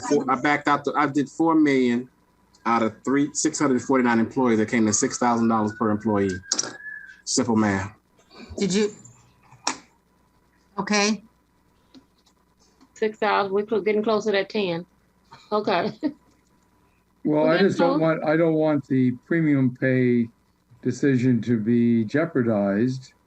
So I think we should at least publicly state that we're going to do that, and then we can come back with the dollar. With the dollar amount, right? Yeah, that's fine. I'll make a motion that we definitely give premium pay to our employees in the city of Carson. We just don't know what the amount can be decided on the 15th. Thank you. You're welcome. For both full-time and part-time. Yes. Yes. So, Madam Mayor, that's actually a motion, and you should ask if there's a second. If there's a second, you made a motion? Yes, I'll second it. Point of discussion. I do want to just point out, I'm just joking, but I'm no, you don't. The council was essential workers too. I just want to say that. But okay, I'm in favor. I want $1. Okay, so the motion is approved what we have, but we are going to do hero pay. Tariq will bring us back the number of employees, and we will decide what that dollar amount be on the 15th. Okay. Yes. Definitely. Is that good? Sounds like a plan to me. Okay. It's been moved and properly second. All in favor signify by saying aye. Aye. Thank you.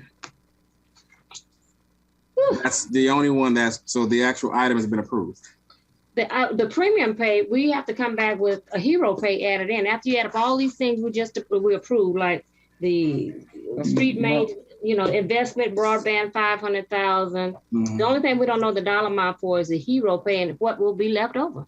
Yes. Okay.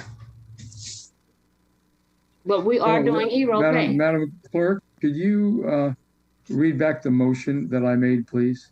So everybody's on the same page. Yes. Roger that. 1 second.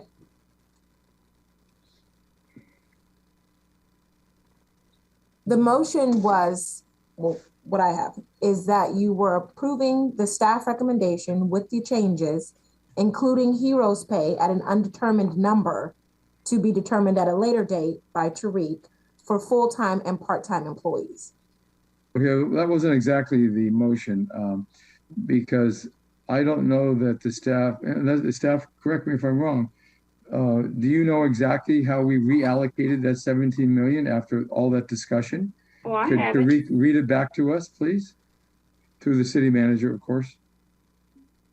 Correct. Some of the changes we made is we reduced the broadband by $1 million. We also reduced about $500,000 from the EOC. That freed up $1.5 million. We added $1.2 million to the business loan on top of the No, you have 1.765. 1 million, correct. Oh, you added 1 million to the business loan, which made it 1.7 on top of that annual we have. Now, what we have to do is did you forget the Wi-Fi in the parks? Correct, $500,000 reduction. And you have the broadband. The branding number 500,000. Correct, to 500K. So these are the 4 areas. Okay, And Tariq, through the mayor to Tariq and through the city manager. Tariq, so what you just outlined accounts for the $17+ million. Is that right? Correct. If we add something, we have to reduce something else. That's right. So if we do premium pay, it sounds like it's not going to come from this $17+ million. Is that correct? No, it has to come from the $17 million. Okay, so here's the confusion. If bring the chart back up. Share your screen back up again, please.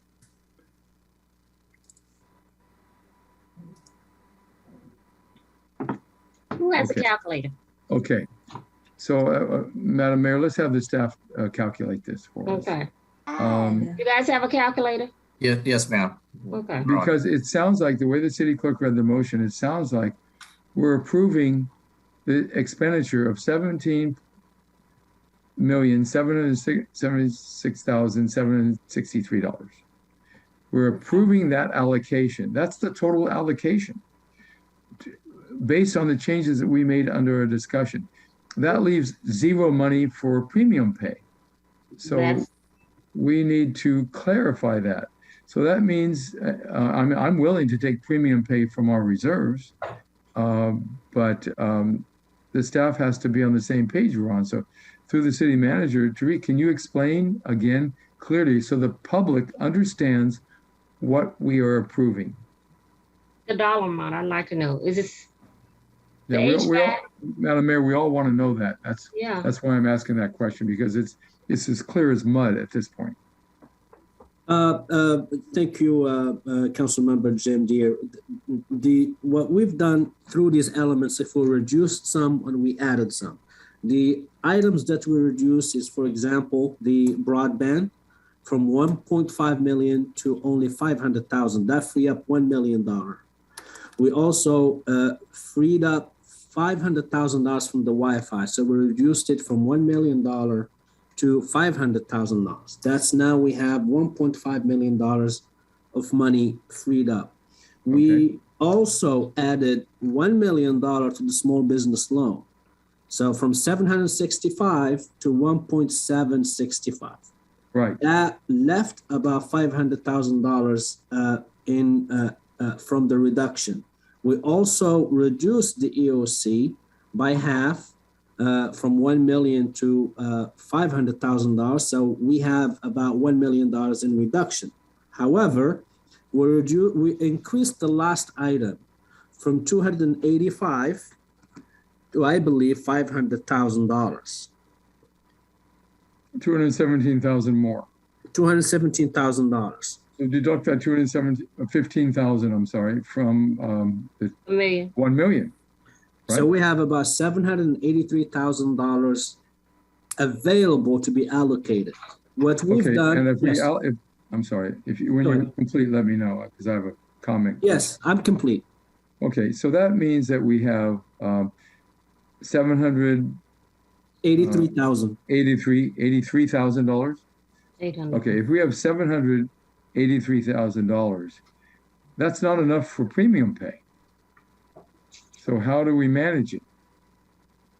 I just want it clear that since I'm the one that made the motion, and I'm advocating for $15,000 in premium pay, I just want to make sure that we don't cut ourselves short.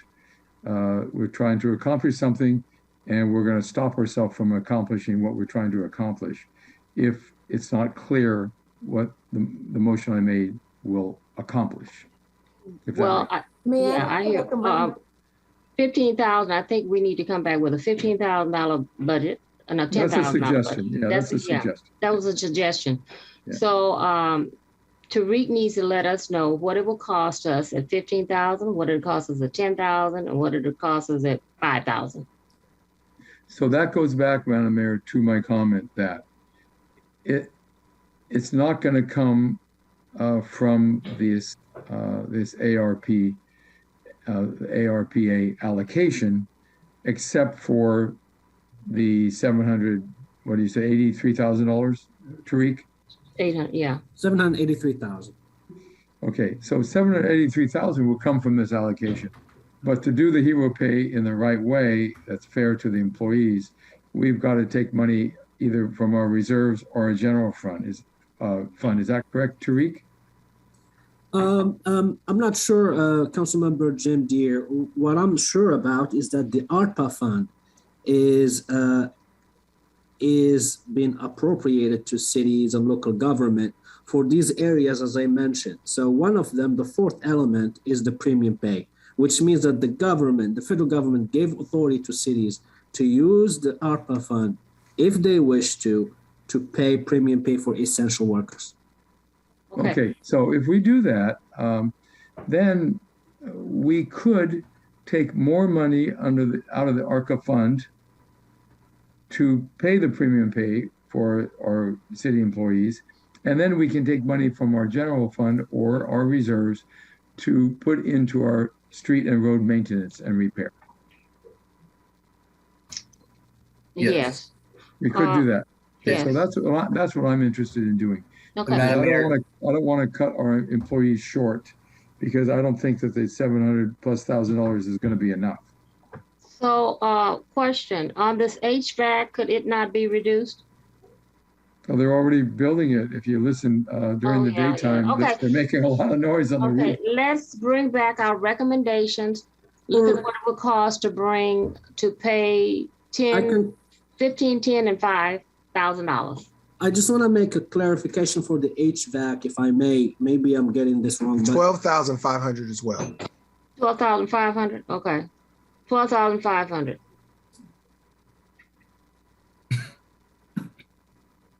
Madam Mayor, let's let Tariq answer. He was explaining about the HVAC. Yeah, I'm sorry if I interrupted you, Mayor Pro Tem. For the HVAC, the work that we currently are doing in the City Hall has already been approved by Council, which we issued the $5 million loan. So the $5 million already is funding the project that's taking place in the City Hall. What we're proposing here is for other city facilities like the city's community center, etc. Okay. So these are two different project proposals. The one currently in place is already funded, and we have the $5 million funding the project. So this is for extra. This is for other facilities. We're guessing, we're making an assumption of 6.5, knowing how much we are spending now in the city hall. Potentially, we may need that money or more for community center, etc. But I'm not the expert. I will let my colleague, Eliza J, to elaborate if she have better information.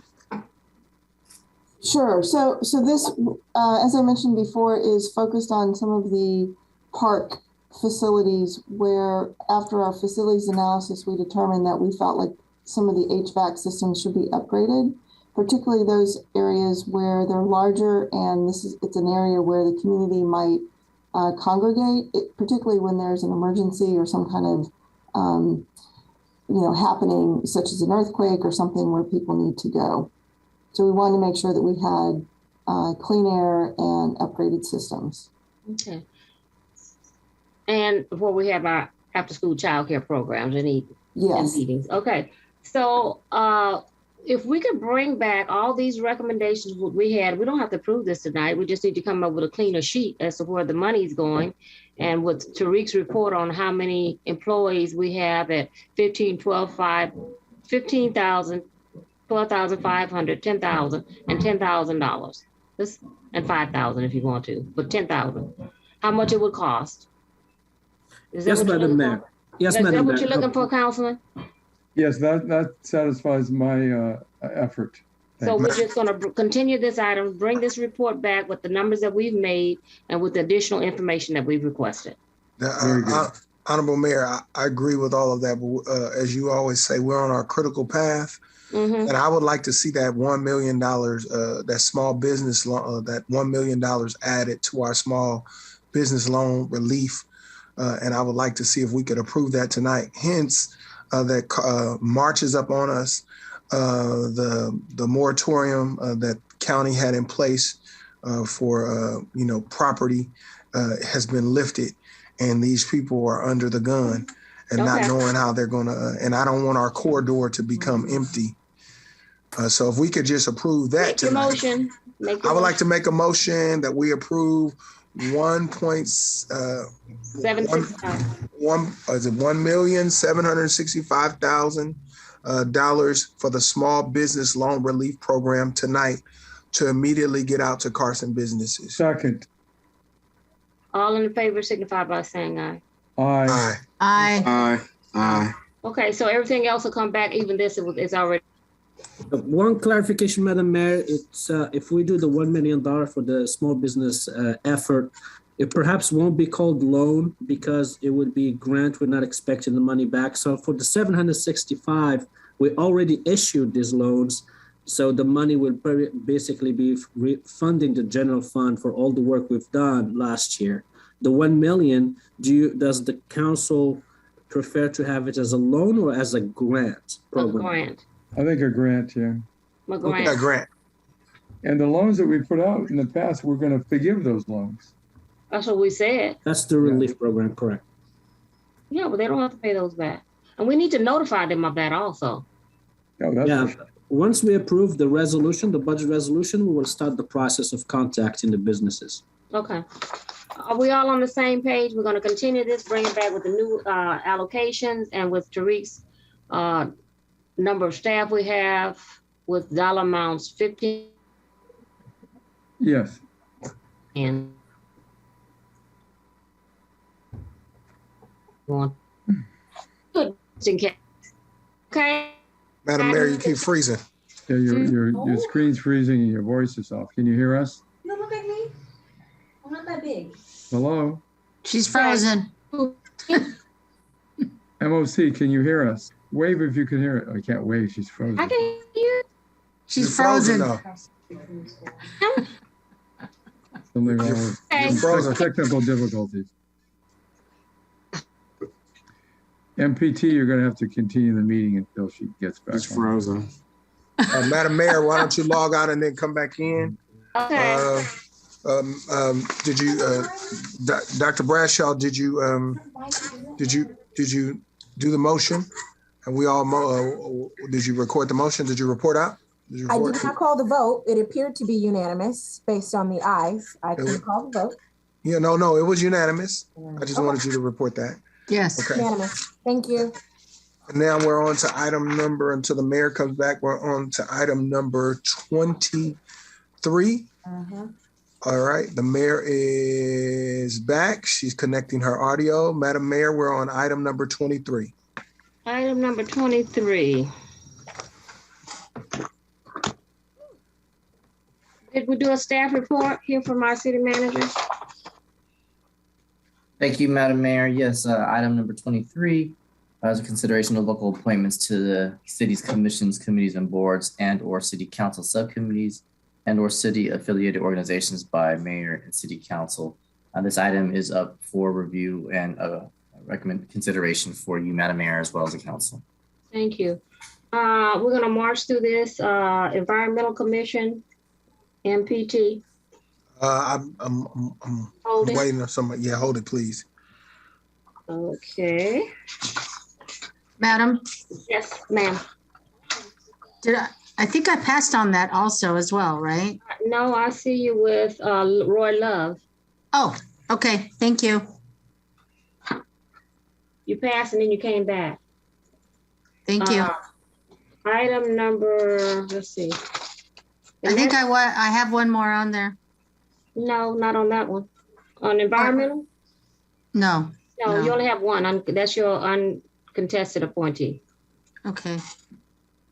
Nothing on human relations. We filled up. Planning Commission, I have a vacant alternate. I'd like to nominate Dequita Mfume for the alternate number 2. Second. Hello? Yeah. All right. I'll make a we motion have to approve the mayor's nomination. Thank Second. you. All in favor, signify by saying aye. Aye. Public Relations Commission, Councilwoman. Yes, I'd like my uncontested appointment is RJ Jimenez. Okay. Public Safety, I have an alternate on there. I will bring that one back. I didn't realize that. Public Works, Mayor Pro Tem. I'll have somebody next time. Okay. Veterans Affairs, Mayor Pro Tem. I have a name. Let me, hold on. It's in my notes. I apologize. You want to go to the next person? It's Art Bacto. Batukul is his name. That's you're uncontested? Yes. Yeah, that's the one you have. Okay. I don't get no other one. All mine is uncontested, right? Yeah, I all don't of get no them other. Oh, okay. Women's issues, I'd like to, in my alternate number 1, Yolanda Fielder. I want to move her from the Mobile Home Park Rental Review Board. I move that we approve the mayor's appointment. Second. Oh, I have an alternate youth commission. I'll get that next time too. Can you? Where's your C? I didn't know how. Okay. I think you have to go to the vote, Madam Mayor. Oh, okay. Go to the vote. I'm sorry. All in favor, signify by saying aye. Aye. Aye. Yolanda Fielder. I have a question to the city attorney, to staff, or someone. And did someone appoint Lenora Gonzalez? I don't see her down. Yes, I did. I did, but I did have a question because she's an alternate. And I mean, I don't. At large, but she should be. Yeah, I think, Madam Mayor, I think it's set up so each council member has an uncontested appointment. And that one is an alternate. And therefore, an alternate would not be appropriate. It would be a regular member. Okay, but our city attorney was supposed to get back with us on some kind of way she was going to handle this at the last meeting. Is she still here, Sunny? I'm here. So on the issue of what the charter requires, yes, it has to be and uncontested for every council person. So if there is a person that's not an uncontested that needs to be removed, Mayor, you need to make a motion to remove a person to make room for Councilwoman's uncontested appointment. Perhaps you can make a motion to make someone an alternate, opening up that space for the Councilwoman to have her uncontested appointment. So at large. So alternate. Now I know she can't be at large because she lives in the mobile home park. So doesn't at large mean she cannot live in the mobile home park? She cannot, yes. So she cannot live in the mobile home park. If she's not a resident. She does live in a mobile home park. So she can't yeah. So she has to be one of the two resident homeowners. And that's my appointment and Davis. And Cedric Hicks. And Cedric Hicks. So this is a new wrinkle because, again, our mobile home park rental review board is very, very unique in the way it's set up to make it a fair and balanced board. Councilwoman Rojas and the public, we have 2 resident appointees. We have 2 mobile home owner appointees, and then you have at large and you have alternates. So, Mayor, you may want to continue this. I mean, yes, to make that choice. Yeah, because I don't, resident owner is, he's an alternate. Barbara Romano's an alternate. You don't have any, what can we do? Can we change the makeup? You cannot really, because you need to have a balanced board. So you can't just increase one group. If you increase one group, you have to increase the other group. Your mobile home park rental review is a good size right now. You could make it larger, I guess, if you wanted to. Yeah. You have to bring back an ordinance. Well, let's talk about that. And because Cedric has an alternate. I mean, he has a resident owner. I have a resident owner.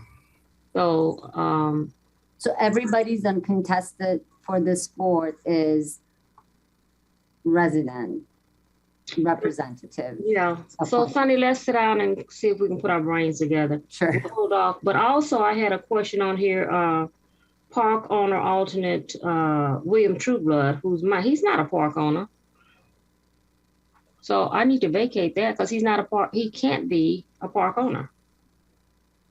He can't be in that position. Is he a manager, park manager or something? Because we have had park managers in the past. I'll have to find out. I don't know. Okay, so those 2 questions I need to answer, and then we need to come up and see if we can increase the board.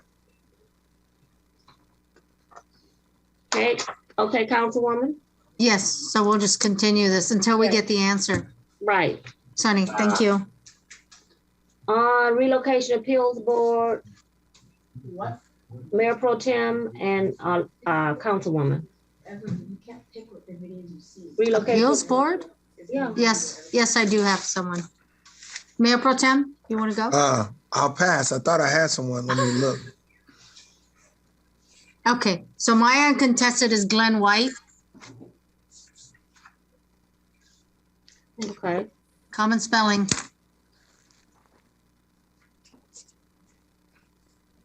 Glenn White. Also on the General Plan Advisory Committee, Councilwoman. General Plan. Do I have? I thought I had a name for that.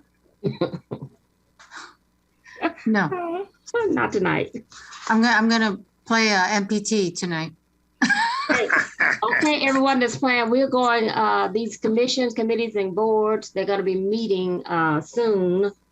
We wanna start, when we start in April, we need to have them ready to go. Also, I'd like to make a motion because the HR Human Relations Commission is planning an event, so I would like them to become activated now.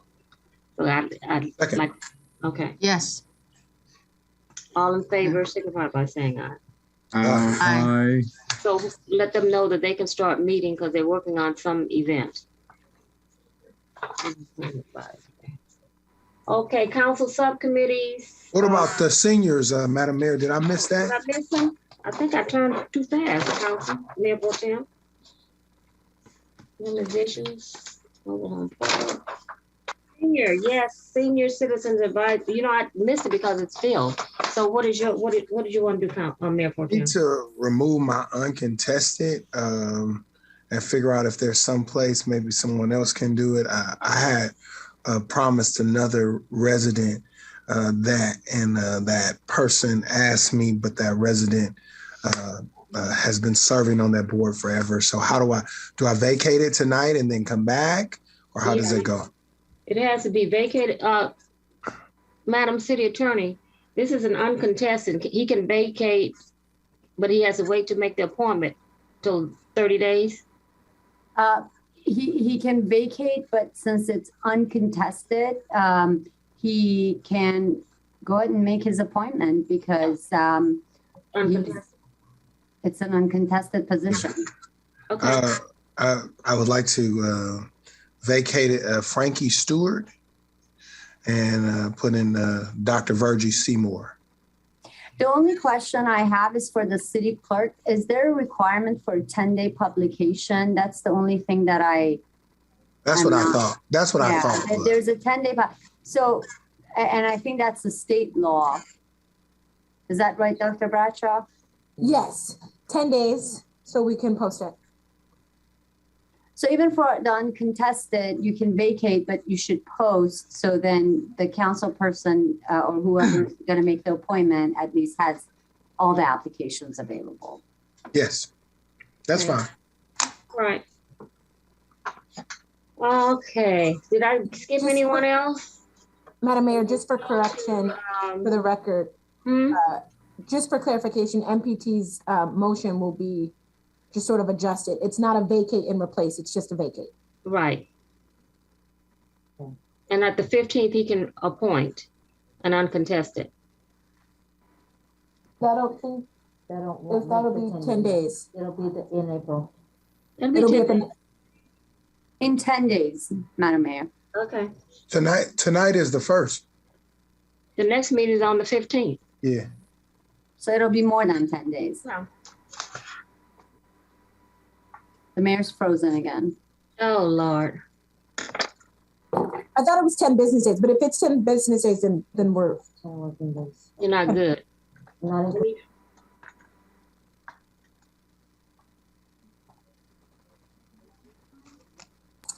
Yeah, we can figure it out. City Attorney, I think with the International Women's Rosa Parks Day, that might not make it 10 full business days because we're closed. MPT, you'll be around the meeting. The mayor fell off. Okay, we can figure it out and we'll report back to the council. Okay, we can figure it out with the posting. Yeah, I think she wanted to talk about subcommittees, and we can go through those subcommittees. I'll wait until she hops on. Otherwise, we can all figure out those subcommittees later, and we can start going into the next portion of the agenda. If all hearts and minds are clear, we can be done with 23 and wait on her to get back on. I know that there was memorial adjournments. Yeah, of course. We will do. If she hopping back on, we will do memorial adjournments. Are we clear with 23, or we can come back? I think you have to come back when the mayor gets back, because the mayor is going to suggest subcommittee reassignments. She has. Here she is. She has 11 of them. Yeah. Madam Mayor, you're muted. On mute. Okay. We didn't do anything while you were gone. We're just waited. We're on subcommittees now. Okay, on subcommittees, I'd like to,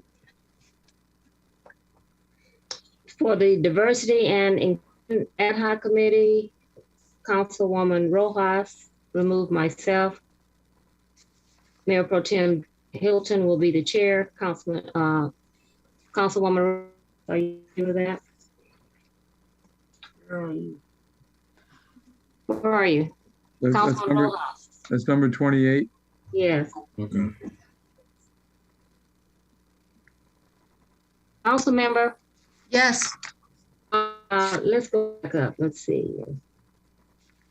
She's great. Diversity and Inclusion Ad Hoc Committee. I want to remove myself and add you to that. Yes. I'm saying yes, but you're breaking up. I am. Let me go to this. Can you guys hear? Just. Yeah. Your voice is breaking up. It's breaking up. Sanitation district requested to be on that. I'm the delegate. Councilman Rojas has requested to be on that. Councilman Deere on the sanitation district. You're the delegate. I think I'm an alternate then. What are you asking? No, he's the alternate. No, we're on council subcommittees right now. We're not on affiliated organizations. Just past that. We already filled. I'm filling in what the councilwoman needs. Okay, No, say the number. Say the number. Subcommittees right now.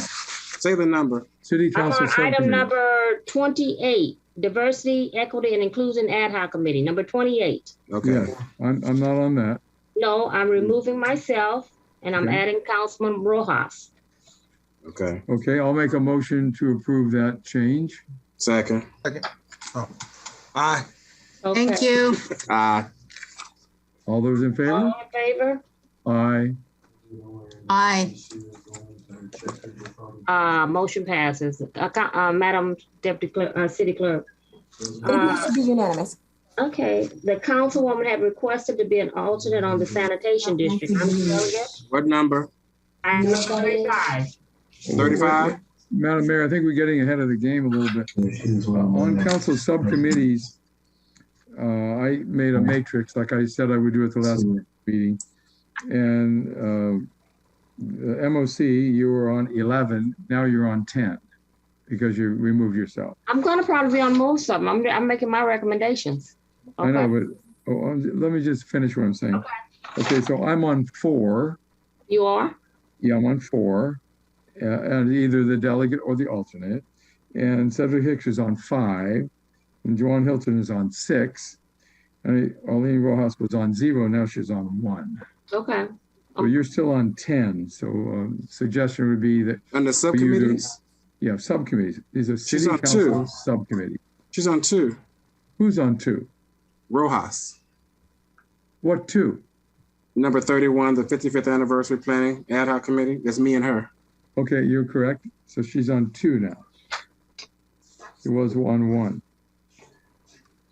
Tonight, I'm only dealing with Councilmember Rojas, and I'm asking her to be on committees. We had already appointed them. I will be on quite a few of these committees. But you're on 10 of them now. Okay. When you go down, I'll make a few changes. Yeah, because the councilwoman is only on 2. I got so you. Just keep that in mind. I'll have you. So on the sanitation district, you're on 4, Councilman Deere? On subcommittees, I am on 4. Okay. The county sanitation district, would you like to give up that seat to your colleague? She wants to be an alternate on there.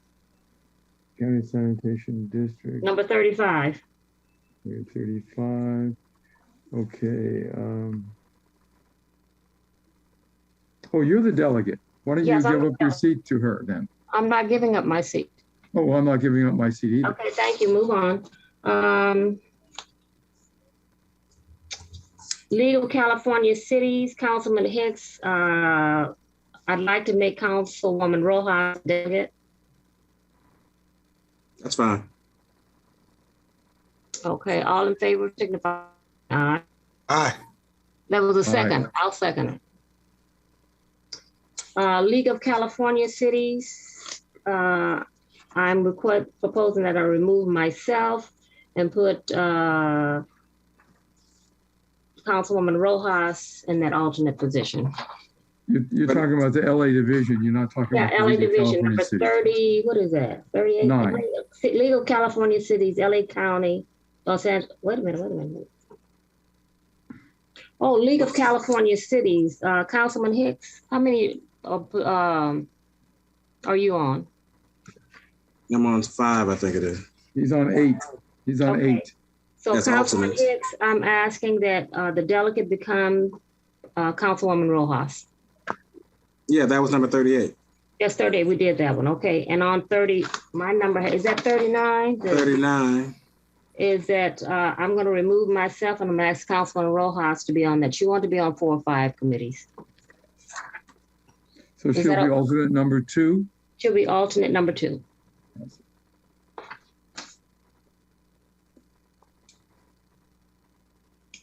On the National League of Cities, Council Hicks, you're the delegate. Do you want to keep it or could Councilwoman Rojas take it? I think I'm going to keep that one. Oh, okay.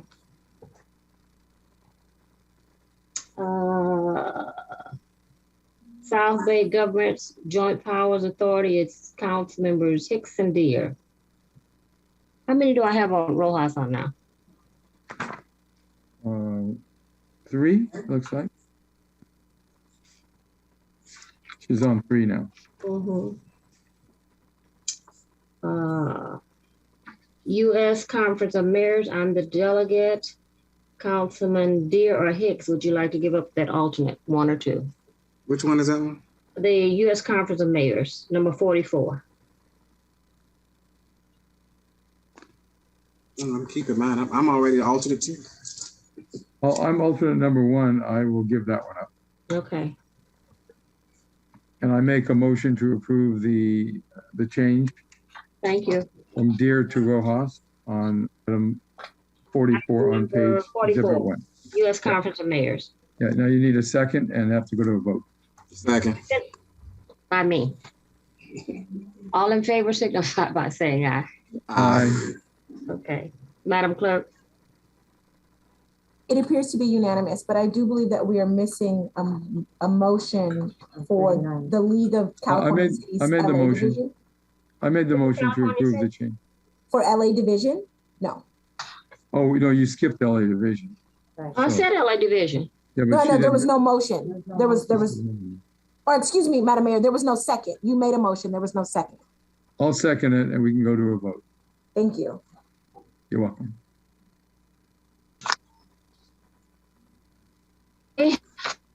Next All, on all our these parliamentary procedures. Does that motion carry? The Yes, LA it Division? Aye. Next on the agenda is, what is it, all communications, memorial adjournments.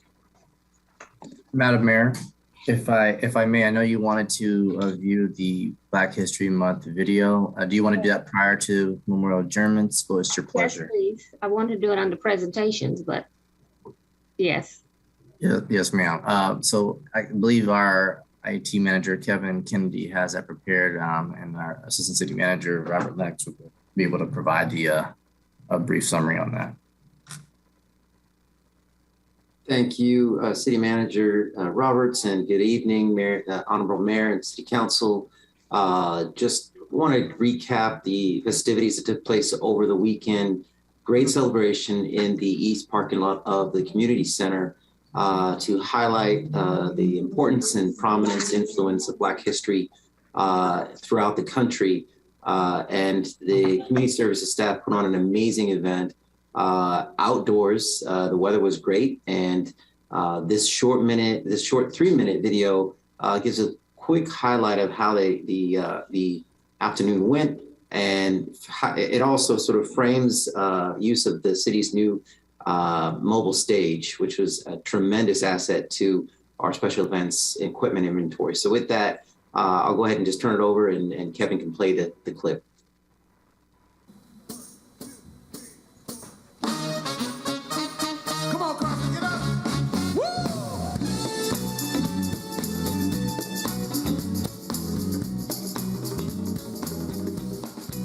Hey, Carson, how you doing? Ooh, is this not a beautiful day? How you like this stage? You know how long I've been trying to get this stage? I think I was a park director at the time. This is our first event coming back after 2 years without having a Black History program. And we want to come and say Carson, we miss you so much. I'm excited to be here. I'm excited that outside is open back up again, you know? So we celebrate every single day, and we make sure that we make strides and efforts to make sure that our culture is relevant and to make sure that we're doing exactly what we're supposed to do. Special thanks to the City of Carson staff for putting this all together. So let's give them a big round of applause. This is beautiful. This is how we want it to look like. We're staying safe and enjoying the beautiful weather. So again, thank you for having me. I know it's about time we have some in-person events since we had all these virtual events in the last couple of years. And so this is a tradition in Carson to celebrate and acknowledge the greatness of Black History Month.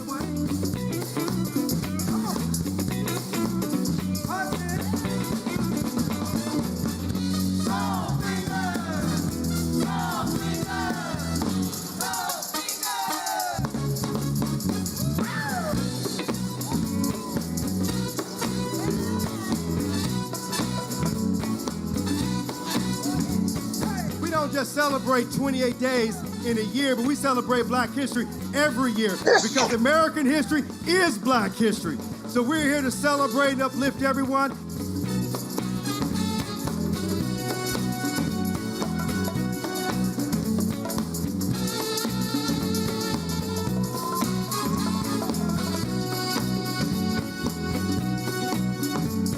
Each year we do a focus for each event.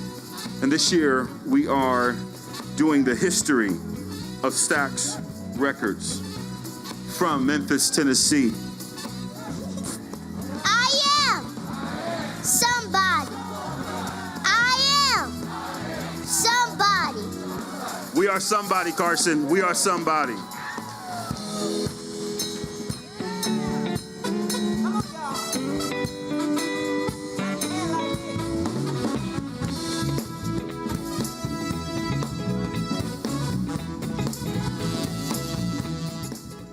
And Madam Mayor, Council, just a couple of quick little notes as young Ali says, yes, we are somebody. And in that effort, I also want to highlight the contributions of community services staff under Acting Director Mike Whitaker's leadership. They have pieced together an amazing event. First time sort of format for this particular event outdoors. Great experience. So appreciate staff and everything they've done. Well, thank you, staff. You guys did a great job. It was good to be back and to see our residents out. So thank you. Any other further comments? Okay. Job well done. Beautiful. Beautiful. Memorial adjournments. Thank you, Madam Mayor. These are the memorial adjournment requests that I have received. Dr. Rudolph Vanterpool, John Davis, Reverend Dr. Bobby Newman, Philemon Gillian. Adjourn. Carlitos. Quiet. Carlito C. Jude Jr., Claudia Ross Cortez, Ben Beliza Nabos, and Josephine Hardy. Thank you. I would like to add Andrew Davis. Mr. Davis, longtime resident of Centerview, passed on yesterday. Wow. Mr. Davis? Yes. I'd like to add, Madam Mayor, Harvey C. Johnson, longtime resident on Huggins. Wow, him too? Yes. Harvey C. Johnson. Thank you. Any more? Whew. Okay. My bishop, my MPT, you want to give us a little quick prayer? Sure. Let's bow our heads. Father, thank you for tonight. You've heard all the names mentioned on the memorial adjournments. We pray that you bless these families, that you would touch them, that you would strengthen them. We pray that you would bless us as a community for these losses. In Jesus' name, amen. Amen. Amen. Amen. Oral communications or matters not listed on the agenda. Seeing none, Madam Mayor.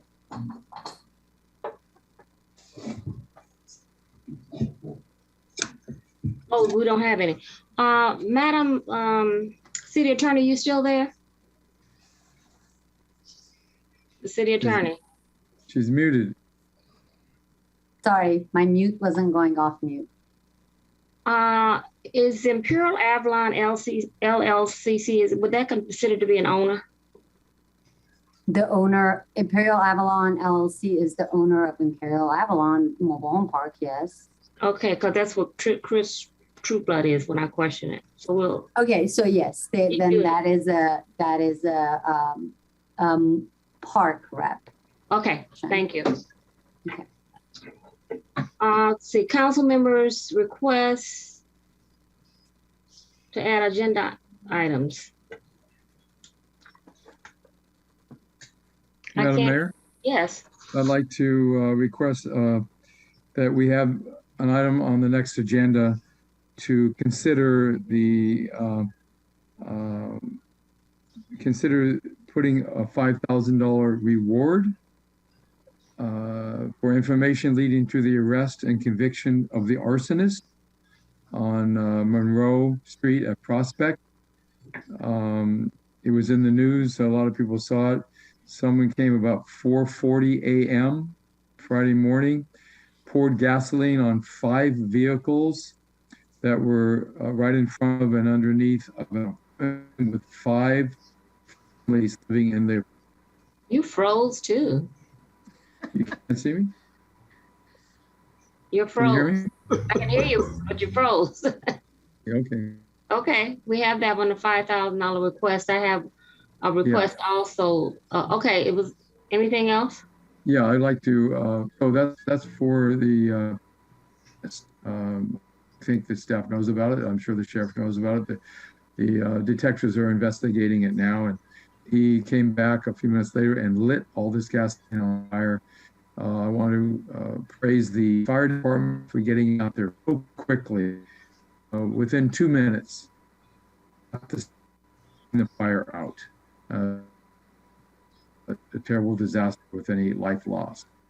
The other item, of course, remark to our general plan should be approved very soon so we can have a mobile home park zone ordinance in the city of Carson. And of course, the item that was put together a couple of years back to amend the ordinance so that a majority of the city council is not adequate, not enough to put an item on the city council. Should change that so it's not or 2/3 requirement. Those are the 3 items that I'd like on the next agenda. I heard 2. Oh yeah. Okay. Well, okay. Thank you. Anyone else? All communication. Yes. Madam Mayor, I would like when I was in the community, in District 1 the other day, the residents were wanting of a schedule in Stevenson Village, and I told them we would get this information to them, a schedule when the residential streets will be repaved. So if we can have somebody from Public Works to either get that report and put it on the next agenda or the agenda after, I would like to see that. When will the residential streets be paved? They praise us for the main thoroughfares, but they're saying that residential streets need to be repaved. Thank you. I think Eliza Jane is working on that. Thank you. We'll add that under capital improvement projects update, and then she'll report out on that because there's an agenda item we approved under consent. So we'll just make it a discussion item for the next meeting, Mr. City Manager. Yes, ma'am, we'll do. Okay. Madam Mayor. Yes. I do have a request. I'm trying to figure out who would be the person to give the answer to. Is there a policy, and what is the policy when we on city council cannot vote for a certain area, it's considered conflict of interest, when we have to report new residents that a person may have purchased? When do you have to report that to put it in on file? What is the legal process? Maybe through the city attorney? I'm sorry, Councilman, what was the question? What's the process for reporting what? Properties that you own in the city, if you're in the process of purchasing a piece of property and you have to make sure it's known based upon the radius. It's on your, oh, okay. So reporting, you have a reporting obligation on Form 700. If you're worried about the 500 feet rule, then you have to let staff know so they can add it. The city staff keeps a map of all of this, all of the properties you own and the conflict issues. There's a map with all of our owned properties in the city of Carson. So is that what you're talking about? Yes, yes. There's two reporting obligations, because then you have to also report it on your Form 700 when you own a property in the city as well. Okay. Okay. Thank you. All right. Any other oral communications from my colleagues? Well, hearing none, I want to thank staff for this wonderful Black History program that they presented. I want to thank my staff for having a nice, peaceful, my colleagues for having a nice meeting. And I want to thank Dr. Bradshaw. You're doing an awesome job, young lady. You guys all here? I want to thank you. Any comments from my colleagues? I want to concur about our new city clerk, Dr. Bradshaw. Thank you. She was at the Black History event and spoke, and we're grateful and appreciative. And I want to commend you, Mayor, for getting us out of this meeting by 9:45. Okay. 9:45. Okay, so if there's no further communications, this meeting is adjourned, and I will see you all soon. Good night. Good night. Good night, everyone.